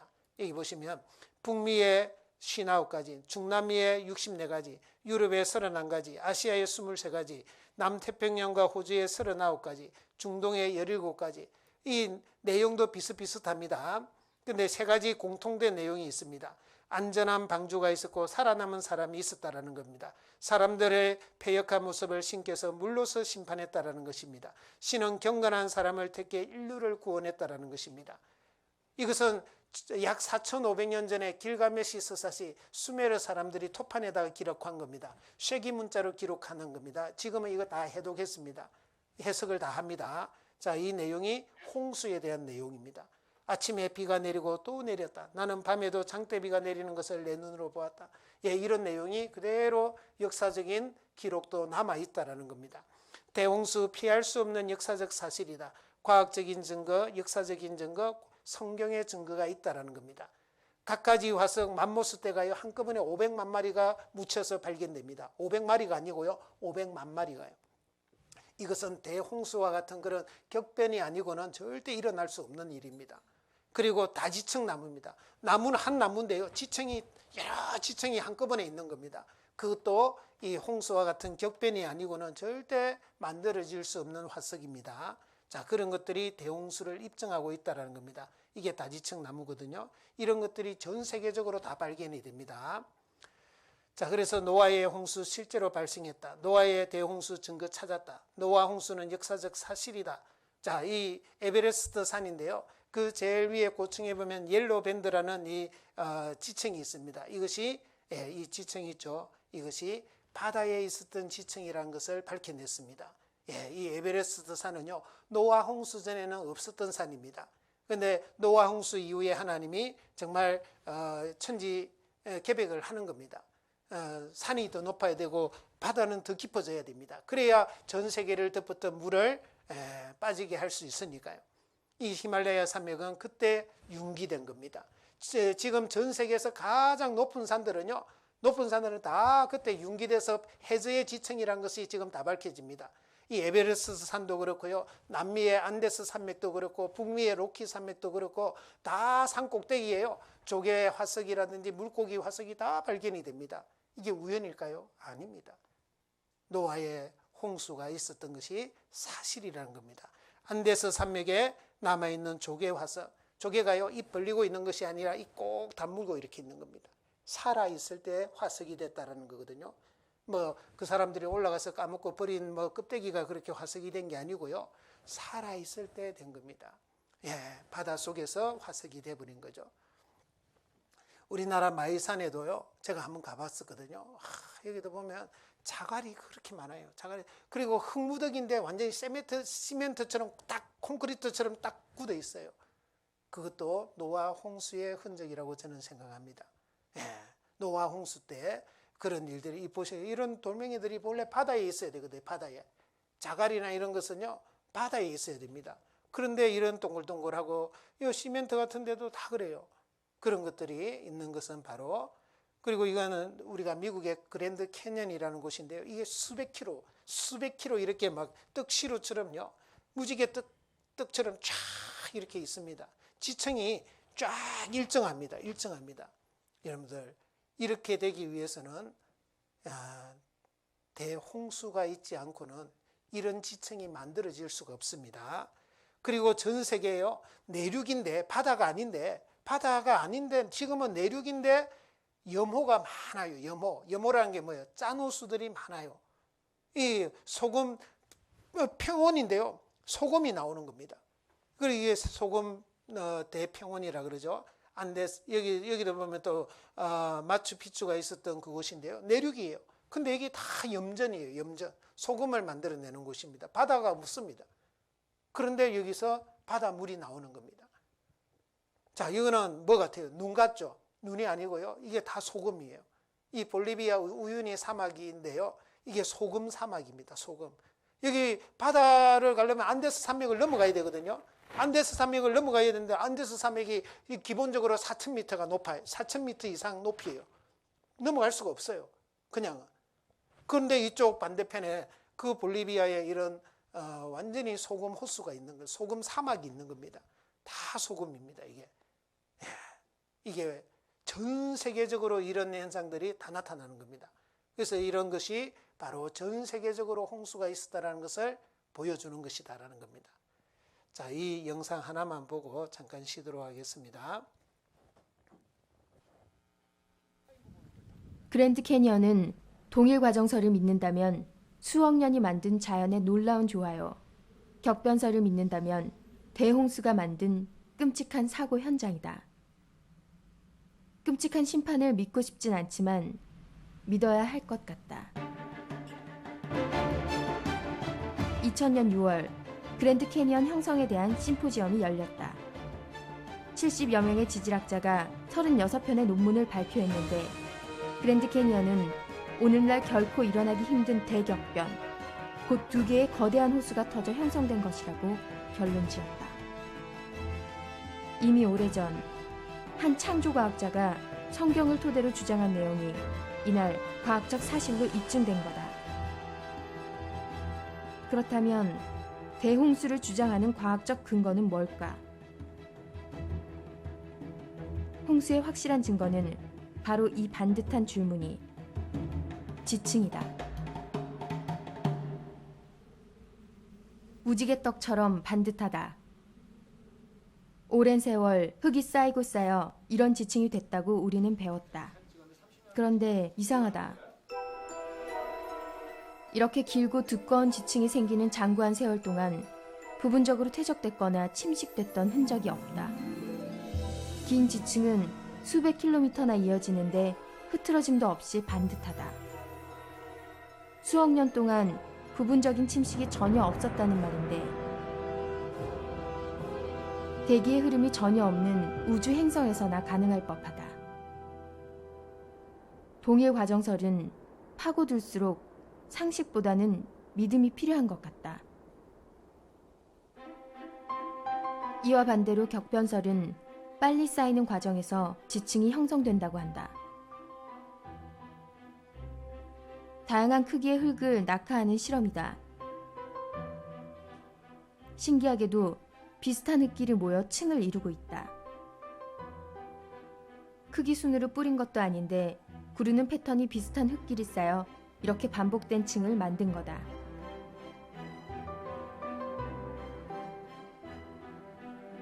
또 다른 실험을 했다. 수중에서 수평으로 흙을 이동시켰을 경우에도 이런 지층이 형성된다는 것.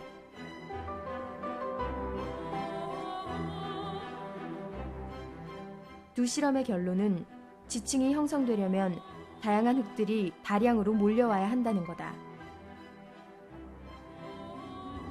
물과 함께 한꺼번에 이동하는 고밀도 퇴적물의 흐름을 저탕류라고 하는데, 오늘날 많은 지질학자들은 지층이 저탕류의 과정으로 형성된 것임을 인정한다. 저탕류는 지진이나 쓰나미, 산사태 등 자연재해로 생기는데, 그랜드 캐니언 지층 역시 저탕류로 만들어졌다. 이를 입증하는 사례가 1980년 세인트 헬렌스 산에서 발생했다. 당시 화산 폭발로 대규모 산사태가 발생했고, 고밀도 지능의 저탕류가 시속 100km의 빠른 속도로 흘러내려갔다.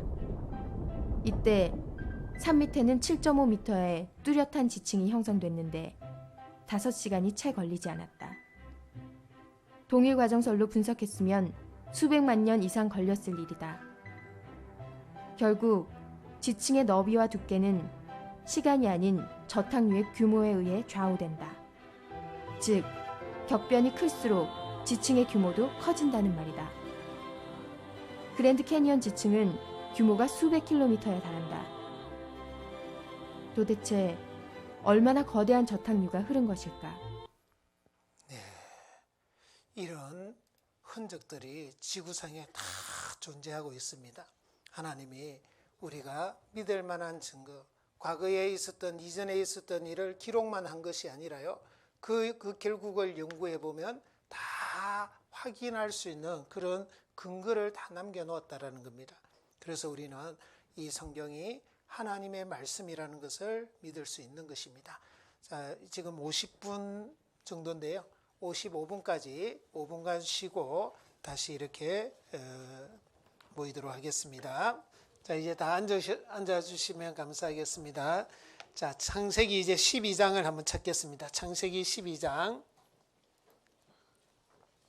창세기 12장 1절입니다. 1절에서 3절까지, 창세기 12장 1절에서 3절까지 제가 읽어드리겠습니다. 여호와께서 아브라함에게 이르시되 너는 너의 본토 친척 아비집을 떠나 내가 내게 지시할 땅으로 가라. 내가 너로 큰 민족을 이루고 내게 복을 주어 내 이름을 창대케 하리니 너는 복의 근원이 될지라. 너를 축복하는 자에게는 내가 복을 내리고 너를 저주하는 자에게는 내가 저주하리니 땅의 모든 족속이 너를 인하여 복을 얻을 것이니라 하신지라. 자, 이제 오늘은 배우진 않았는데요. 바벨탑 사건이란 것이 성경의 창세기 11장에 기록되어 있습니다. 바벨탑 사건 때문에 또 사람들은 하나님보다는 우리끼리 한번 잘 살아보자, 인본주의 사상이 쫙 이렇게 어떤 니무롯이라는 그 사람을 중심으로 했어요. 그 사람들이 하나님은 흩어져서 살아라 그러는데 모아가지고 우리가 큰 성을 한번 쌓자고 짓자고, 그리고 그 성 중앙에 큰 탑을 높이 쌓아서 하나님이 또 우리를 심판하면 우리가 이제 심판을 그 탑 위에 올라가서 더 이상 물 심판을 안 받도록 그렇게 하자고, 그렇게 이제 자기들끼리 똘똘 뭉쳐서 하나님을 사실은 대적하는 겁니다. 그래서 하나님이 그 일을 막기 위해서요, 언어를 혼잡케 합니다. 그래서 서로 알아듣지 못하게 해서 자기들끼리 알아듣는 사람들끼리 똘똘똘똘 뭉쳐서 이제 흩어지기 시작했던 겁니다. 자, 그리고 나서는 이제 하나님을 찾는 사람이 한 사람도 없을 때요, 하나님이 이제 한 사람을 찾아왔습니다. 그 사람이 방금 읽었던 아브라함입니다. 아브라함이라는 이름을 나중에 하나님이 아브라함으로 이름을 바꿔줍니다. 자, 그가 원래 여기 티그리스 강과 유프라데스 강 사이에 갈대아 우르라는 곳에 살고 있었습니다. 이 우르에 살고 있는 아브라함을 불러서 하나님이 그에게 4가지를 약속해 줍니다. 하나는 땅을 약속해 줍니다. 그 갈대아 우르에 살고 있는 그를 가나안 땅, 지금 이스라엘하고 전쟁이 일어나고 있는 가나안 땅 있잖아요. 그게 이제 가나안 땅인데 하나님이 이스라엘 백성에게, 아브라함에게 약속해 주신 땅입니다. 그리고 두 번째는 한 민족을 이루게 해주겠다라는 겁니다. 아브라함 한 사람을 통해서 하나님이 한 민족을 이루게 해주겠다고 약속했는데 그 민족이 오늘날 이스라엘 민족입니다. 유태인이라고 들어보셨죠? 유태인이 바로 이스라엘 민족입니다. 그리고 세 번째는 너로 복의 근원이 되도록 해주겠다라는 겁니다. 열방이 너로 인하여 복을 받을 것이다 그랬습니다. 우리가 이스라엘 때문에 아브라함 때문에 복받은 것이 무엇일까요? 여기서 말하는 이 복은요, 어떤 육신적인 복, 물질적인 축복을 말하는 것이 아닙니다. 여러분들, 이 아브라함을 통해서 나중에 예수 그리스도가 이 땅에 오십니다. 이 아브라함의 후손들을 통해서 이 성경은 기록되었습니다.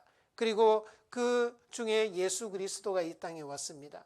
성경이 우리에게 왔고 성경을 통해서 누구든지 하나님이 주시는 축복을 받을 수 있는 그런 복을 주시게 되는 겁니다. 예수 그리스도를 통해서 이제는 천국 갈 수 있는, 누구든지 천국 갈 수 있는 그 축복을 하나님이 온 세상에 지금 허락하고 있는 겁니다. 그 복의 근원이 되도록 해주겠다라는 것이죠. 그리고 이제 또 한 가지 약속은 뭐냐면은 너를 축복하는 자에게는 내가 복을 내리고 너를 저주하는 자에게는 내가 저주하리라. 여러분들, 아브라함에게 예를 들어서 저주를 내리면 잘 대우를 못하고 그러면요, 벌을 받습니다. 아브라함에게 축복하고 잘 대해주는 사람에게 하나님이 그에게 복을 줍니다. 자, 그러면 아브라함의 후손인 바로 이스라엘 나라, 이스라엘에게 잘 대해주는 나라에게는 하나님이 복을 줍니다. 이스라엘 민족에게 잘못 대하고 핍박을 하고 괴롭히는 민족은 반드시 하나님이 벌을 내립니다. 약 4,000년의 역사입니다. 이 아브라함을 지금으로부터 4,000년 전에 선택을 했습니다. 이스라엘의 민족의 역사가 약 4,000년이 된 겁니다. 여러분들, 4,000년의 역사가 이 말씀을 그대로 증거합니다. 이스라엘 민족을 잘해준 민족치고 반드시 잘되게 해주십니다. 그런데 이스라엘 민족을 괴롭히고 이스라엘 민족을 대적했던 민족들은요, 망합니다. 제일 첫 번째로 이스라엘 민족을 괴롭혔던 나라 중에 하나가 애굽입니다. 애굽, 지금 이집트입니다. 이집트가 옛날에는 최고의 강대국이었습니다. 근데 계속 이스라엘을 괴롭혀서 나중에 하나님이요, 그들은 결코 강한 나라가 되지 못하게 한다라고 성경에 예언했습니다. 여러분들, 이집트가 오늘날의 강한 나라 축에도 못 깁니다. 그들은 그 이후에 강한 나라가 돼 본 적이 없습니다. 하나님 말씀 그대로 됩니다. 그리고 이스라엘을 또 괴롭혔던 민족이 아시리아입니다. 아시리아. 근데 아시리아가 너무 괴롭힙니다. 근데 나중에 망한다 그랬거든요. 그 아시리아가 망했습니다. 아시리아 다음에 또 누가 이스라엘을 괴롭혔냐면 바벨론 제국이 이스라엘 민족을 괴롭혀서요, 포로로 잡아가고, 그래서 역사 속에서 여러분들 세계에서 배웠잖아요. 바벨론 유수 사건. 1차, 2차, 3차 포로로 잡아갔습니다. 자, 그래서 결국은 바벨론 제국도 망합니다. 바벨론 제국은 약 70년 정도만 제국을 하다가 쫄딱 망해버립니다. 어느 나라에 망하느냐 하면 페르시아에 망합니다. 자, 페르시아도 이스라엘 민족을 괴롭힙니다. 처음에는 잘 대해주셨습니다. 그러나 결국은 나중에 가서 이스라엘 민족을 괴롭혔기 때문에 결국은 헬라 제국에게 망하죠. 헬라 제국도 이스라엘 민족을 좀 괴롭힙니다. 식민지로 삼았으니까요. 그래서 헬라 제국도 결국은 망합니다. 헬라 제국 다음에 로마가 제국이 됐잖아요. 로마도 이스라엘 민족을 괴롭히고 식민지로 삼아서 힘들게 했습니다. 결국 로마도 망합니다. 여러분들이 잘 아는 2차 세계대전이 1939년에서 1945년 6년 동안 일어났습니다. 독일 히틀러가 전쟁을 일으켰잖아요. 그때 그 유럽에 900만 명의 유대인들이 살고 있었습니다. 근데 이 히틀러가 유대인들을 박멸하겠다고 전쟁을 일으킨 겁니다. 박멸이라고 썼어요. 진멸도 아니고요. 쓸어버리는 것도 아니고요. 우리 박멸이라는 것도 어떤 데 쓰죠? 막 이렇게 곤충을 이렇게 잡는다든지 아니면 징그러운 어떤 해충을 잡을 때요. 그럴 때 박멸이라는 말을 쓰잖아요. 근데 히틀러가 유대인들은 사람이 아니다라고 하고 짐승이다 하고 박멸해야 된다 그랬거든요. 그리고 전쟁을 일으킨 겁니다. 그래서 600만 명을 죽였죠. 대학살을 했습니다. 근데 그 독일이 2차 세계대전에 패망합니다. 근데 지금은 독일이 또 잘 살고 있잖아요. 왜 잘 살고 된 줄 아십니까? 그리고 나서 그들은 유대인들한테요, 이스라엘한테 정말 철저하게 용서를 구했습니다. 그리고 이스라엘을 정말 적극적으로 도와줬습니다. 지금도 독일의 수상이 되잖아요. 가장 먼저 가는 곳 중에 하나가 홀로코스트 현장으로 갑니다.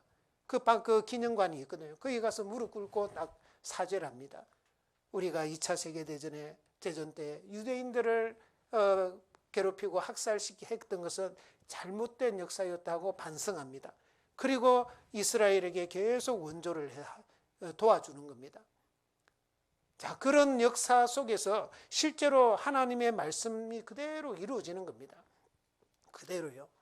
그래서 하나님은 아브라함 한 사람을 선택해서 이 가나안 땅에 지금 이스라엘이 있는 이 땅으로 가는 겁니다. 왜 여기다가 심으신 줄 아십니까? 여기가 세상 중앙입니다. 여러분들 4,000년 전에 세상 중앙이 어딘지 우리는 모르잖아요. 사람은 모릅니다. 근데 2,600년 전에도 세상 중앙이 어딘지 우리가 어떻게 합니까? 그런데 성경은 2,600년 전에요, 세상 중앙이다라고 정확하게 말씀하고 있습니다. 그래서 에스겔 38장 12절에 보시면요, 물건을 겁탈하며 노력하리라 하고 내 손을 들어서 황무하였다가 지금 사람이 거처하는 땅과 열국 중에서 모여서 짐승과 재물을 얻고 세상 중앙에 거하는 백성을 치고자 할 때, 이게요 마지막 전쟁에 대한 시나리오거든요. 에스겔 38장 39장은 마지막 전쟁에 대한 시나리오가 자세하게 기록되어 있습니다. 어느 나라가 대장이 되고 어느 나라가 연합군을 형성해서 어느 나라를 쳐들어간다는 것까지도 자세하게 기록이 되어 있습니다. 그는 내일이나 모레 제가 좀 설명을 드릴 겁니다. 자, 그들이 거하는 그곳이 세상 중앙이라는 겁니다. 그래서 지금은 세상 중앙이 그곳이라는 것을 알았습니다. 그래서 이 지중해라는 이름이 붙여진 거죠. 그 지중해 바로 옆에 이 가나안 땅이 세상 중앙입니다. 자, 그들은 아까 아브라함은 거기에서 아들 이삭을 낳고 이삭은 야곱을 낳고 야곱은 12아들을 낳았습니다. 그래서 나중에 그들이 이집트로 노예로 팔려갑니다. 이집트로 들어가서 약 400년 동안 노예를 하면서 그들의 백성들이 약 한 200만 명이 넘는 그런 백성을 이루게 됩니다.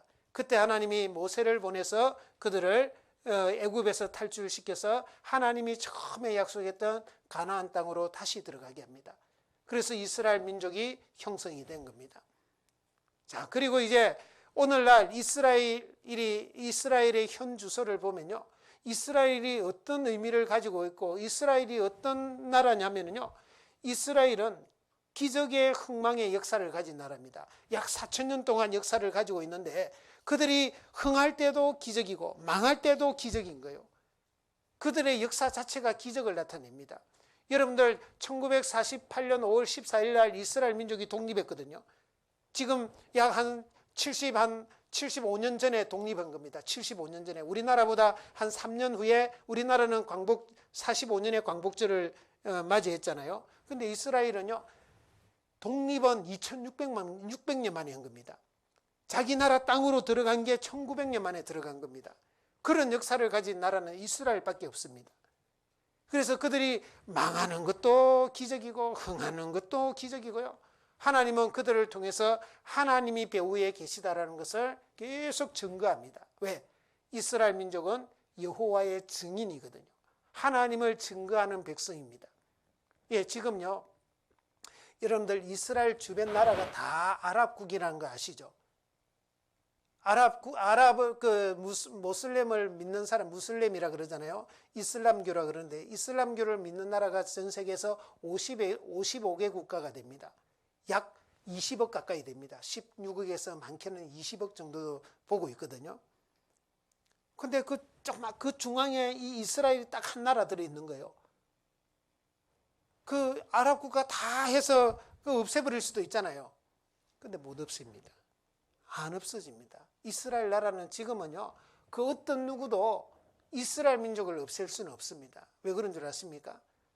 하나님이 그들을 회복시켜 주기 때문에 그렇습니다. 그것도 성경에 다 예언되어 있는 겁니다. 예언된데도 그들이 회복됐거든요. 그리고 그들은 회복되고 나서 강한 나라가 되도록 하나님이 해준다 그랬습니다. 그리고 그들은 열방의 재물이 그들에게로 돌아가게 해준다라고 성경에 다 예언이 되어 있습니다. 예언된 대로 다 그대로 됩니다. 왜? 하나님이 살아계시니까. 이스라엘 민족이 회복되고 이스라엘 민족이 저렇게 강한 민족이 됐다는 것은 바로 하나님이 배후에 계시다라는 확실한 증거 중에 하나입니다. 그래서 그는 내일하고 모레도 좀 배우게 됩니다. 그리고 이 이스라엘 민족은요, 뛰어난 재능을 가지고 있습니다. 여러분들 전 세계적으로 유명한 사람들, 아주 큰 획을 그었던 사람들이 대부분 유태인들입니다. 지금도요, 노벨상을 타는 사람들의 약 3분의 1이요, 유대인입니다. 전 세계 0.2% 정도밖에 안 되는 인구입니다. 0.2%밖에 안 되는 그들이요, 노벨상을 약 30% 가까이 25%를 타고 있습니다. 그게 어떻게 가능하죠? 머리 좋은 머리로 받는 상은요, 그들이 한 50% 이상을 받고 있습니다. 머리로 받는 상이 뭐예요? 노벨 의학상, 노벨 물리학상, 노벨 화학상 이런 거 있잖아요. 그는 머리가 좋아야 됩니다. 그거는 약 3분의 2가 유대인들이 가져갑니다.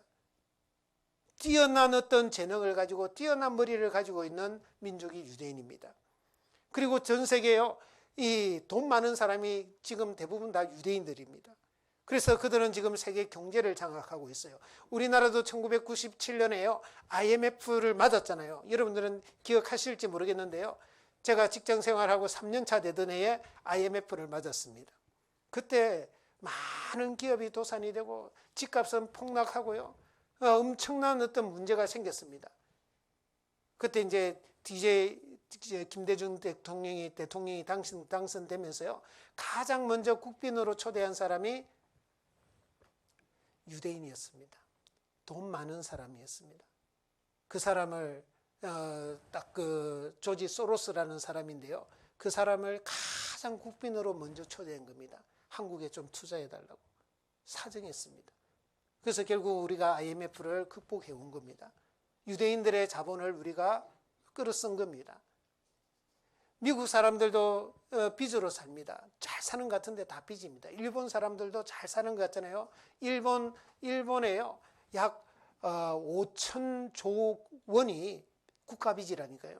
우리나라는 국가빚이요, 1,000억입니다. 1,000억. 1,000억이 아니라 1,000조요. 1,000조.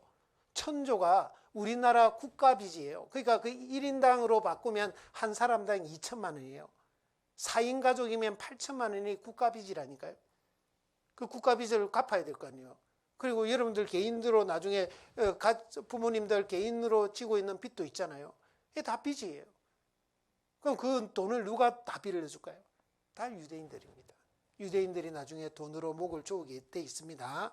그리고 이 네 번째 보시면요, 중동과 세계 분쟁의 핵입니다. 그걸 지금 여러분들 그대로 보여주잖아요. 이스라엘하고 하마스하고 전쟁하면서 지금 모든 이목이요, 세계적인 이목이 거기에 지금 집중되어 있는 거예요. 러시아하고 우크라이나 전쟁보다도 그보다 훨씬 규모가 작은 그 이스라엘하고 하마스 전쟁에 더 이렇게 촉각을 곤두세우고 있잖아요. 미국 대통령이요, 바로 날아가잖아요. 그게 이스라엘의 그 사실은 실세를 보여주는 겁니다. 미국 대통령이 이스라엘에요, 바로 날아갑니다.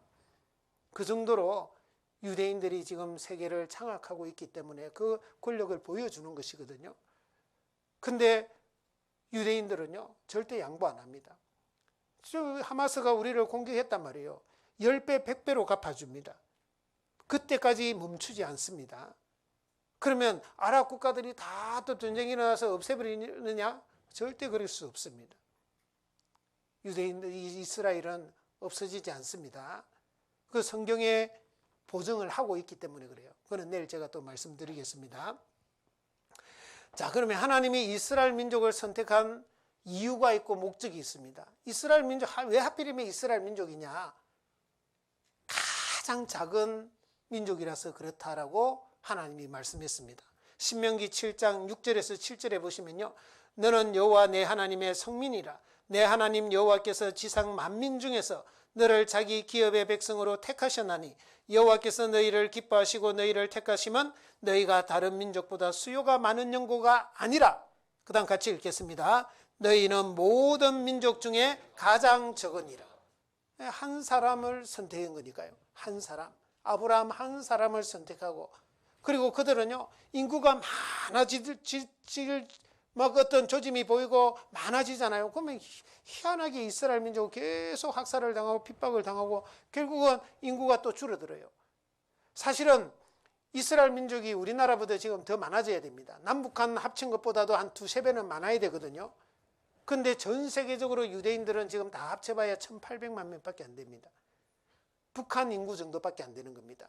우리 남한의 한 3분의 1밖에 안 되는 그 인구가 지금 남아있는 겁니다. 그런데 지금 그들이 전 세계에서 가장 강한 민족입니다. 전 세계를 지금 지배하고 있습니다. 자, 하나님이 이스라엘 민족을 선택한 목적을 네 가지로 한번 쭉 정리를 해보면요. 먼저는 하나님이 살아계시다는 것을 증거하기 위해서입니다. 그래서 이스라엘 민족은 지금도 하나님이 살아계시다는 걸 증거합니다. 왜냐하면 이사야 43장 10절에 하나님께서 이렇게 말씀하셨습니다. 나 여호와가 말하노라. 너희는 나의 증인, 나의 종으로 택함을 입었나니 이는 너희로 나를 알고 믿으며, 이게 아주 중요합니다. 하나님을 알고 믿으며 내가 그인 줄 깨닫게 하려 함이라. 나의 전에 지음을 받은 신이 없었느니라. 나의 후에도 없으리라. 오로지 천지와 우주 만물을 창조하시고 이 세상의 유일한 신, 참신은 하나님밖에 없다라는 것을 그들을 통해서 보여주는 겁니다. 그래서 하나님은 이스라엘 민족의 역사가요, 기적의 역사예요. 하나님의 능력을 나타내니까, 내야 되니까. 그래서 신명기 4장 34절 35절에 보시면요, 제가 한번 읽어드립니다. 어떤 신이 와서 시험과 이적과 기사와 전쟁과 강한 손과 편팔과 크게 두려운 일로 한 민족을, 이 이집트에서 하는 말입니다. 한 민족을, 이스라엘 민족을 다른 민족에게서, 이집트에서 인도하여 낸 일이 있느냐? 하나님은 그렇게 했다는 겁니다. 이는 다 너희 하나님 여호와께서 애굽에서 너희를 위하여 너희의 목전에서 행하신 일이라. 이것을 내게 나타내시면 같이 읽겠습니다. 여호와는 하나님이시요 그 외에 다른 신이 없음을 내게 알게 하려 하심이니라. 하나님만이 유일하신 신이다라는 것을 보여주기 위해서 그렇게 했다라는 겁니다. 그래서 이스라엘 민족을 보면요, 하나님이 계시다라는 것을 알 수 있다 이 말입니다. 그리고 이스라엘 민족을 선택한 두 번째 이유는요, 이 성경을 기록하고 보존하기 위해서입니다. 그래서 로마서 3장 1절에서 2절에 보시면요, 그런즉 유대인의 나음이 무엇이며 할례의 유익이 무엇이뇨? 범사에 많으니 첫째는 저희가 무엇을 맡았다고요? 하나님의 말씀을 맡았음이니라. 이 하나님의 말씀을 기록하고 이 하나님의 말씀을 보존하는데 결정적인 역할을 하는 것이 바로 유대인들입니다. 이스라엘 민족입니다. 그래서 하나님은 그 이 말씀을 기록하고 보존하기 위해서 이스라엘 민족을 선택했다라는 겁니다.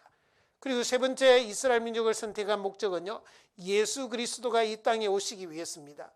여러분들 지금으로부터 2023년 전에 예수님이 이스라엘 땅에 왔습니다. 어디서 태어났습니까? 베들레헴이라는 아주 작은 지방에서 태어났습니다. 그리고 예수님은 33세의 삶을 사시고 한 3년 반 정도 공적으로 어떤 일을 합니다. 열심히 이제 말씀을 전해줍니다. 하나님의 말씀을 이스라엘 민족에게 전해주는 거예요. 그리고 예수님은 많은 기적을 행합니다. 그것을 기록한 것이 신약 성경 바로 사복음서입니다. 마태복음, 마가복음, 누가복음, 요한복음. 사복음서는 예수님의 행적과 예수님이 하신 말씀을 기록한 성경입니다. 그래서 그 기록하고 오늘날 우리에게도 그것을 전해주고 있는 겁니다. 예수님이 이 땅에 오셔서 그 역할을 하고 결국은 유대인들은 예수님을 배척합니다. 이스라엘 민족은 예수님을 배척해서 예수님을 십자가에 못 박혀 죽입니다. 하나님은 그 일을 통해서 모든 인간의 죄를, 모든 사람들의 죄를 대신 예수님에게 짊어지으시고 우리를 구원하는 그 일을 이루시는 겁니다. 그게 하나님의 역사입니다. 그리고 이스라엘 민족을 선택한 네 번째 목적은요, 이방인을 위한 본복입니다. 이스라엘 민족을 제외한 모든 민족을 이방인이라고 성경은 말씀합니다. 하나님은 이스라엘 민족하고요, 계약을 체결합니다. 여러분들 출애굽기 23장은 그 이스라엘 민족하고 하나님이 합법적으로 계약을 체결하는 내용이 자세하게 기록되어 있습니다. 그래서 출애굽기 24장 이 13절이 아니고 3절입니다. 모세가 와서 여호와의 모든 말씀과 그 모든 율례를 백성에게 고하매 그들이 한 소리로 응답하여 가로되 여호와의 명하신 모든 말씀을 우리가 어떻게 하겠다고요? 준행하리이다 하고 자기들이 약속합니다. 그래서 하나님이 그러면 그냥 말로만 하면 안 되니까 그래서 6절에서 8절에 보시면요. 이렇게 모세가 이렇게 합니다. 모세가 피를 취하여 반은 여러 양푼에 담고 반은 단에 뿌리고 언약서를 가져, 언약서라는 게 뭐예요? 계약서를 말하는 거예요. 계약서를 가져 백성의 앞에 낭독하여 들리매 그들이 가로되 여호와의 모든 말씀을 우리가 준행하리이다 하고 또 한 번 약속합니다. 모세가 그 피를 취하여 백성에게 뿌려 가로되 이는 여호와께서 이 모든 말씀에 대하여 너희와 세우신 뭐라고요? 언약의 피니라. 합법적으로 계약을 체결했다 이 말이에요. 그래서 그들은 하나님의 말씀에 순종하면 하나님이 약속한 대로 복을 줍니다. 근데 하나님의 말씀에 불순종하면요, 약속한 대로 계약서에 체결된 대로 벌을 받게 되어 있습니다. 그것을 통해서 하나님이 계시다라는 것을 보여주는 겁니다. 그래서 신명기 11장 26절에서 28절에 보시면요, 이렇게 말씀합니다. 내가 오늘날 복과 저주를 너희 앞에 두었나니 너희가 만일 내가 오늘날 너희에게 명하는 너희 하나님 여호와의 명령을 들으면 뭐가 된다고요? 복이 될 것이요.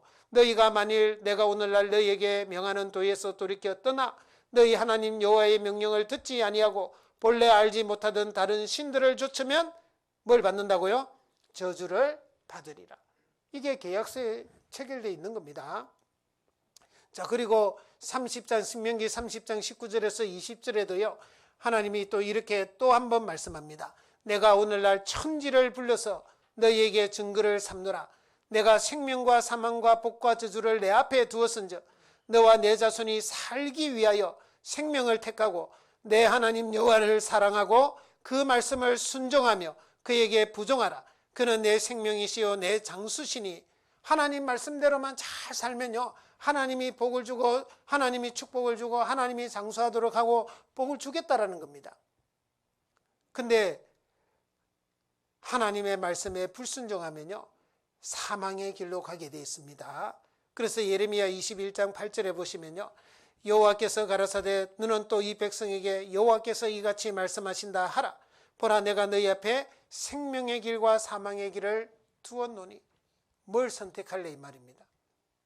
뭘 선택해야 됩니까? 생명의 길을 선택해야 되잖아요. 축복받는 길을 선택해야 되잖아요.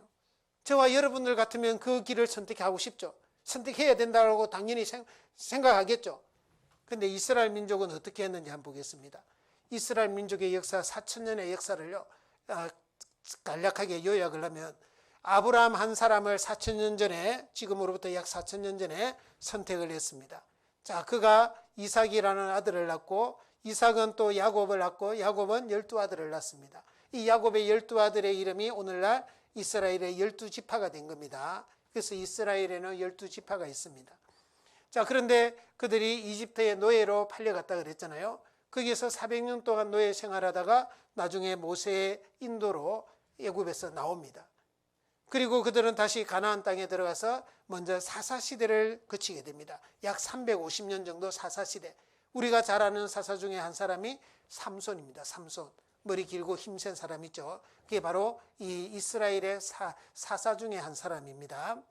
그리고 그들은 이제 왕을 요구하게 됩니다. 그 초대 왕이 사울 왕이고 두 번째 왕이 다윗 왕이고 세 번째 왕이 우리가 잘 알고 있는 지혜의 왕 솔로몬입니다. 그러니까 다윗 왕과 솔로몬 왕은요, 이 이스라엘 민족이 하나님 말씀에 가장 잘 순종했을 때 이스라엘 민족이 가장 부강한 나라가 됩니다. 주변의 나라들을 다 점령하고 또 그들에게 조공을 받고 하는 그런 역사가 실제로 있었습니다. 그런데 이 솔로몬이 마지막 죽기 얼마 전에요, 하나님을 섬기던 그가 자기 부인에게, 이방에서 온 그 부인이 1000명이거든요. 정식 부인만 1000명이었어요. 왜냐하면 너무 부강한 나라니까 주변에 있는 모든 나라 왕들이요, 다 자기 딸들을 이렇게 보내주는 겁니다. 솔로몬하고 이렇게 정략 결혼을 시키는 겁니다. 그 중에 솔로몬이 좋아했던 여자가 솔로몬을 우상을 숭배하게 만듭니다. 그래서 결국은 그 아들 때에 남북으로 나라가 나뉘게 됩니다. 북이스라엘은 19명의 왕이 다스립니다. 그때가 BC 930년이거든요. 지금으로부터 약 2950년 전인데요. 그리고 약 200년 동안 19명의 왕이 다스리게 됩니다. 결국은 하나님을 섬기는 사람이 한 사람도 없었습니다. 그래서 그들은 BC 722년에요. 아시리아, 성경에서는 아수르라 그러는데요. 역사적으로는 아시리아라 그럽니다. 그 아시리아에게 멸망을 당합니다. 자, 남유다는요. 20명의 왕이 다스립니다. 르호보암으로부터 해가지고 맨 마지막에 시드기야까지 20명의 왕이 다스리는데요. 한 6, 7명은 하나님 말씀을 그래도 잘 순종합니다. 근데 나머지 한 서너 명은요. 하나님의 말씀에 계속 불순종하는 거예요. 특히 마지막 왕, 여호야긴, 시드기야 이런 마지막 왕들은요. 하나님의 말씀을 계속 불순종합니다. 그래서 결국은 그들은 바벨론의 식민지가 됩니다. 바벨론 제국 들어보셨죠? 그리고 바벨론 제국 다음에 페르시아의 식민지가 됩니다. 페르시아 다음에는 헬라의 식민지가 됩니다. 헬라 다음에 로마의 식민지가 됩니다. 로마가 다스리던 때에 예수 그리스도가 이 땅에 오셨습니다. 그들은 예수 그리스도까지 배척해서 죽여버립니다. 그래서 결국은 어떻게 됩니까? 그 벌로 전 세계에 흩어집니다. 그리고 1900년 만에 독립합니다. 여러분들 이걸 보면요. 이스라엘 백성들이 도덕적으로 죄를 지었을 때는 하나님이 몇 년 또는 몇십 년을 이렇게 벌을 줍니다. 근데 예수 그리스도를 배척했을 때요. 그들은 약 2000년 동안 전 세계에 흩어졌습니다. 왜 그런 줄 아십니까? 도덕적 이유로 짓는 죄보다도 더 크고 무서운 죄가 예수 그리스도를 배척한 죄다 이 말입니다. 그것은 오늘날 우리에게도 마찬가지입니다. 우리가 살면서 많은 죄를 짓잖아요. 여러분들도 아마 살면서 거짓말도 하고 나쁜 짓도 하고 훔치기도 하고 컨닝도 하고 하여튼 여러 가지 죄를 지었을 겁니다. 근데 그 도덕적인 죄는 하나님 앞에 용서받지 못할 죄는 없습니다. 그런데 예수 그리스도를 받아들이지 않으면 그는 용서받을 수 있는 길이 없습니다. 우리가 예수 그리스도를 통해서 구원을 받아야 하나님 앞에 진정한 용서를 받을 수 있거든요. 그래야 우리가 천국 갈 수 있도록 하나님이 그렇게 만들어 놓으셨습니다. 그런데 그 예수 그리스도를 배척하면 더 이상 방법이 없습니다. 길이 없습니다. 그래서 이스라엘 민족은 불순종의 결과 어떻게 되느냐 하면 끝까지 불순종하면요. 계약서에 이렇게 딱 체결이 되어 있습니다. 아까 모세하고 계약서 체결했잖아요. 그 내용이 레위기 26장에 나오는데 끝까지 이스라엘 민족이 불순종하면 이렇게 된다 그랬습니다. 같이 한번 읽겠습니다. 내가 너희를 열방 중에 흩을 것이요 내가 칼을 빼어 너희를 따르게 하리니 너희의 땅이 황무하며 너희의 성읍이 황폐하리라. 제가 아까 말씀드렸잖아요. 이스라엘 민족은 흥할 때도 하나님 말씀대로 흥하게 되어 있습니다. 망할 때도 하나님 말씀 그대로 망합니다. 자, 이스라엘 민족이 하나님 말씀에 끝까지 불순종하고 끝까지 말 안 들으면요. 열방 중에 흩어버린다라고 이것은 3500년 전에 계약서에 기록된 겁니다. 근데 실제로 이스라엘 민족은 언제 열방이 흩어졌냐면은 AD 135년에 흩어집니다. 자기 땅에 못 살고 전 세계로 뿔뿔이 흩어집니다. 약 1600년 만에요. 그들이 이런 저주를 받게 되고 이런 정말 쫄딱 망하는 그런 신세가 됩니다. 계약서에 그대로 된. 그리고 쫓겨난 그들이 이게 평안한 것이 아니라요. 칼이 따라다닌다 그랬습니다. 칼은 죽이는 겁니다. 죽이는 무기입니다. 실제로 이스라엘 민족 역사가요. 계속 가는 곳마다 학살당하고 가는 곳마다 배척당하고 가는 곳마다 추방당하는 그런 역사를 가지게 됩니다. 그리고 그들이 있던 그 땅 가나안 땅은 원래는 젖과 꿀이 흐르는 옥토였습니다. 그런데 그들이 쫓겨나고 나서는 황무지가 된다라고 성경은 말씀했습니다. 이 말씀 그대로 들어갑니다. 이스라엘 민족의 역사 불순종의 결과요. 그들의 민족은 전 세계에 흩어지고 복을 약속받았던 그들은 결국은 불순종함으로 완전히 학살을 당하게 되고 그 젖과 꿀이 흐르는 땅은요. 황무지로 변하게 됩니다. 그들이 예수 그리스도를 배척했을 때 전 세계에 흩어졌다 그랬잖아요. 전 세계에 흩어지고 나서 그들은 AD 70년에요. 이거는 이제 흩어지기 전입니다. 예수님을 죽였던 그 사람들이 그대로 살아있을 때입니다. 그때 로마 타이투스 장군, 이 타이투스 장군이 역사적으로는 티투스라고 그러는데요. 나중에 로마 제 11대 왕이 됩니다. 11대 왕이 됩니다. 이 타이투스 장군이 예루살렘을 쳐들어옵니다. 그래서 110만 명이 죽습니다. 왜 아이도 다 죽고요. 나이 많은 노인들도 다 죽었어요. 왜 그런 줄 아십니까? 이들이 배가 고프니까요. 이 타이투스 장군이 한 5개월 동안 성을 둘러싸 버렸거든요. 이 고사작전을 시킨 겁니다. 근데 들어가니까 그들이 자기 애들을 잡아먹는 겁니다. 세상에 자기 부모가 자기가 차라리 죽어서 아이를 먹이는 그런 부모는 봤어도 이스라엘 민족처럼 자기 자식을 잡아먹는 그런 민족은 본 적이 없다고 해가지고요. 타이투스 장군이 다 죽여버린 겁니다. 그게 역사에 그대로 남아 있습니다.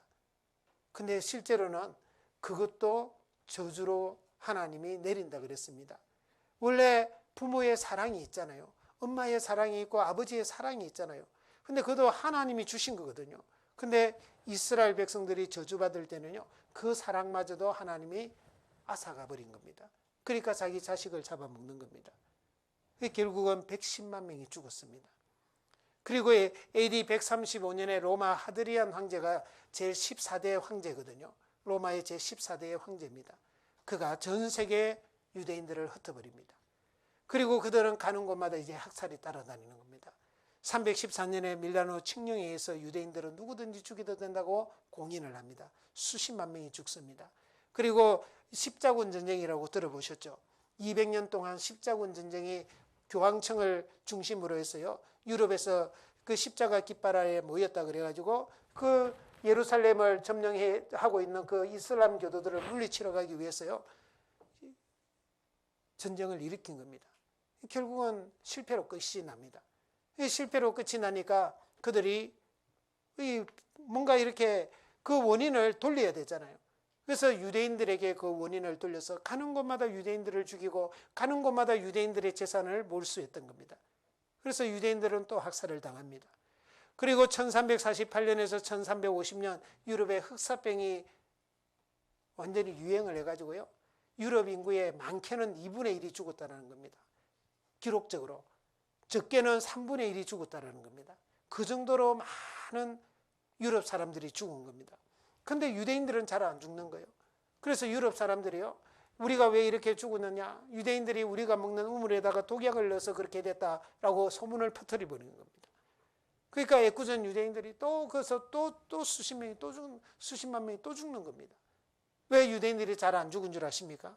유대인들은요, 하나님이 주신 말씀이 있어요. 그게 뭐냐면은 정결 예식입니다. 정결 예식인데 그게 뭐냐면은 밖에 나갔다 들어오면 반드시 손발을 먼저 씻으라고 레위기에 기록되어 있거든요. 레위기에 씻지 않고는 먹지 않은 그렇게 자기들은 항상 교육을 받았던 겁니다. 그래서 우리가 신종플루 이후에요, 코로나19를 거치면서 무슨 운동했죠? 손 씻기 운동했잖아요. 유대인들은요, 3,500년 전부터 손 씻기 운동을 계속 해오는 겁니다.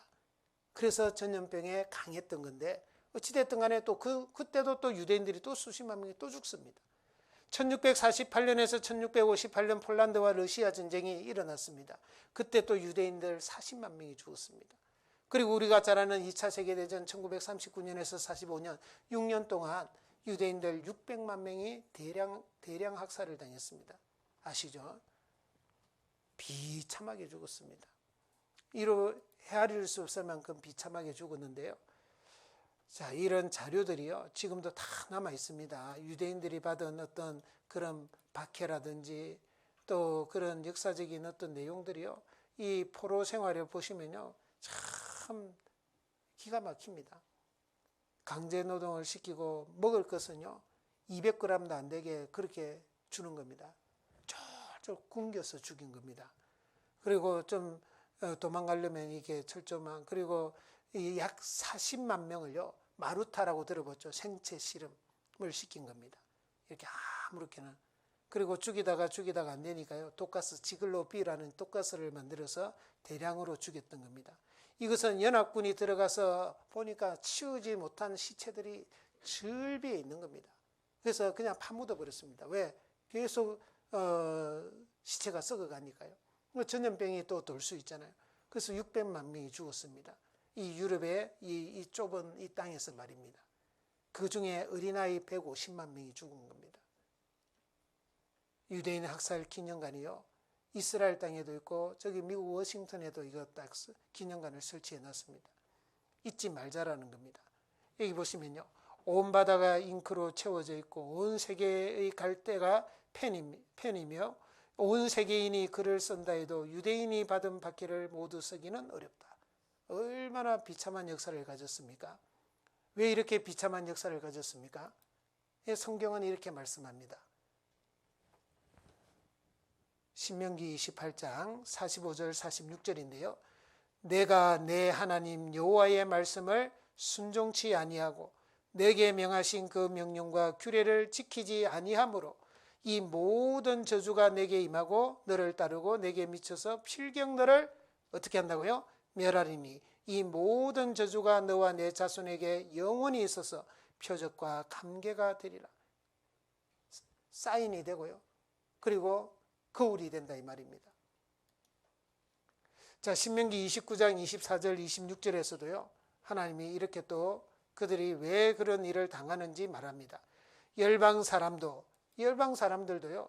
이 이스라엘 제외한 다른 사람들도 말하기를 여호와께서 어찌하여 이 땅에 이스라엘 땅에 이같이 행하셨느냐 이같이 크고 열렬하게 노하시면 무슨 뜻이뇨 하면 그때 사람이 대답하기를 그 무리가 자기 조상의 하나님 여호와께서 그 조상을 애굽에서 인도하여 내실 때에 더불어 세우는 언약 우리가 봤잖아요. 출애굽기 24장에 그걸 버리고 가서 자기들의 알지도 못하고 여호와께서 그들에게 주시지도 아니한 다른 신들을 섬겨 그에게 절한 까닭이라.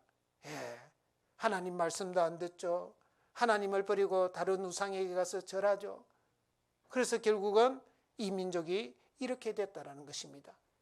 여기 이 유대인들이 받은 그 박해 그 영상을 하나 좀 보겠습니다. 유대인들은 말 그대로 사형 선고를 받습니다. 그래서 당시 그 전에는 게토라고 그래서 가둬놨어요. 가둬놨다가 노동 수용소로 보내.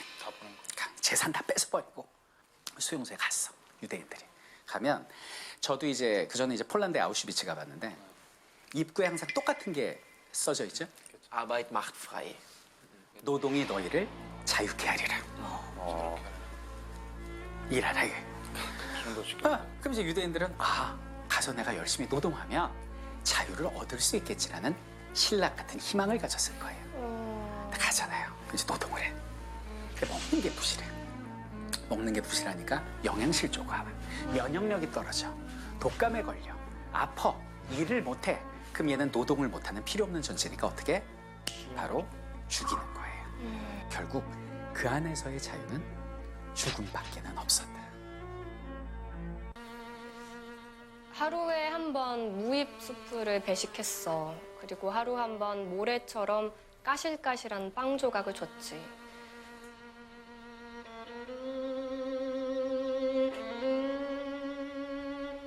그런데 밀가루에 톱밥이 섞여 있는 거야. 그 조그만 조각으로 종일을 버텨야 했어. 그리고 저녁엔 상한 치즈나 잼을 먹었지. 그들이 주는 대로 먹었다간 서서히 죽어가기에 딱 알맞았단다.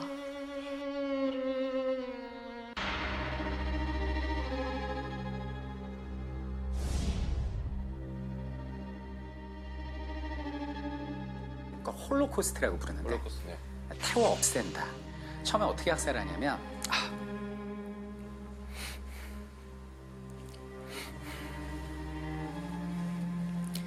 유대인들을 동원해서 이제 구덩이를 파괴하죠. 옷을 다 벗겨. 알몸으로 만들고 그 안으로 들어가게 합니다. 그 이제 총으로 난살해요. 처음에 그렇게 죽였어요. 근데 문제가 생겼어.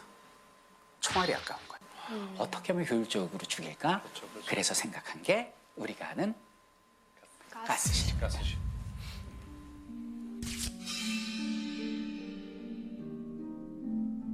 그래서 이제 유대인들로 가스실로 집어넣는데 이렇게 샤워 시킨다고 거짓말을 하고 옷을 다 벗기고 샤워실에 집어넣고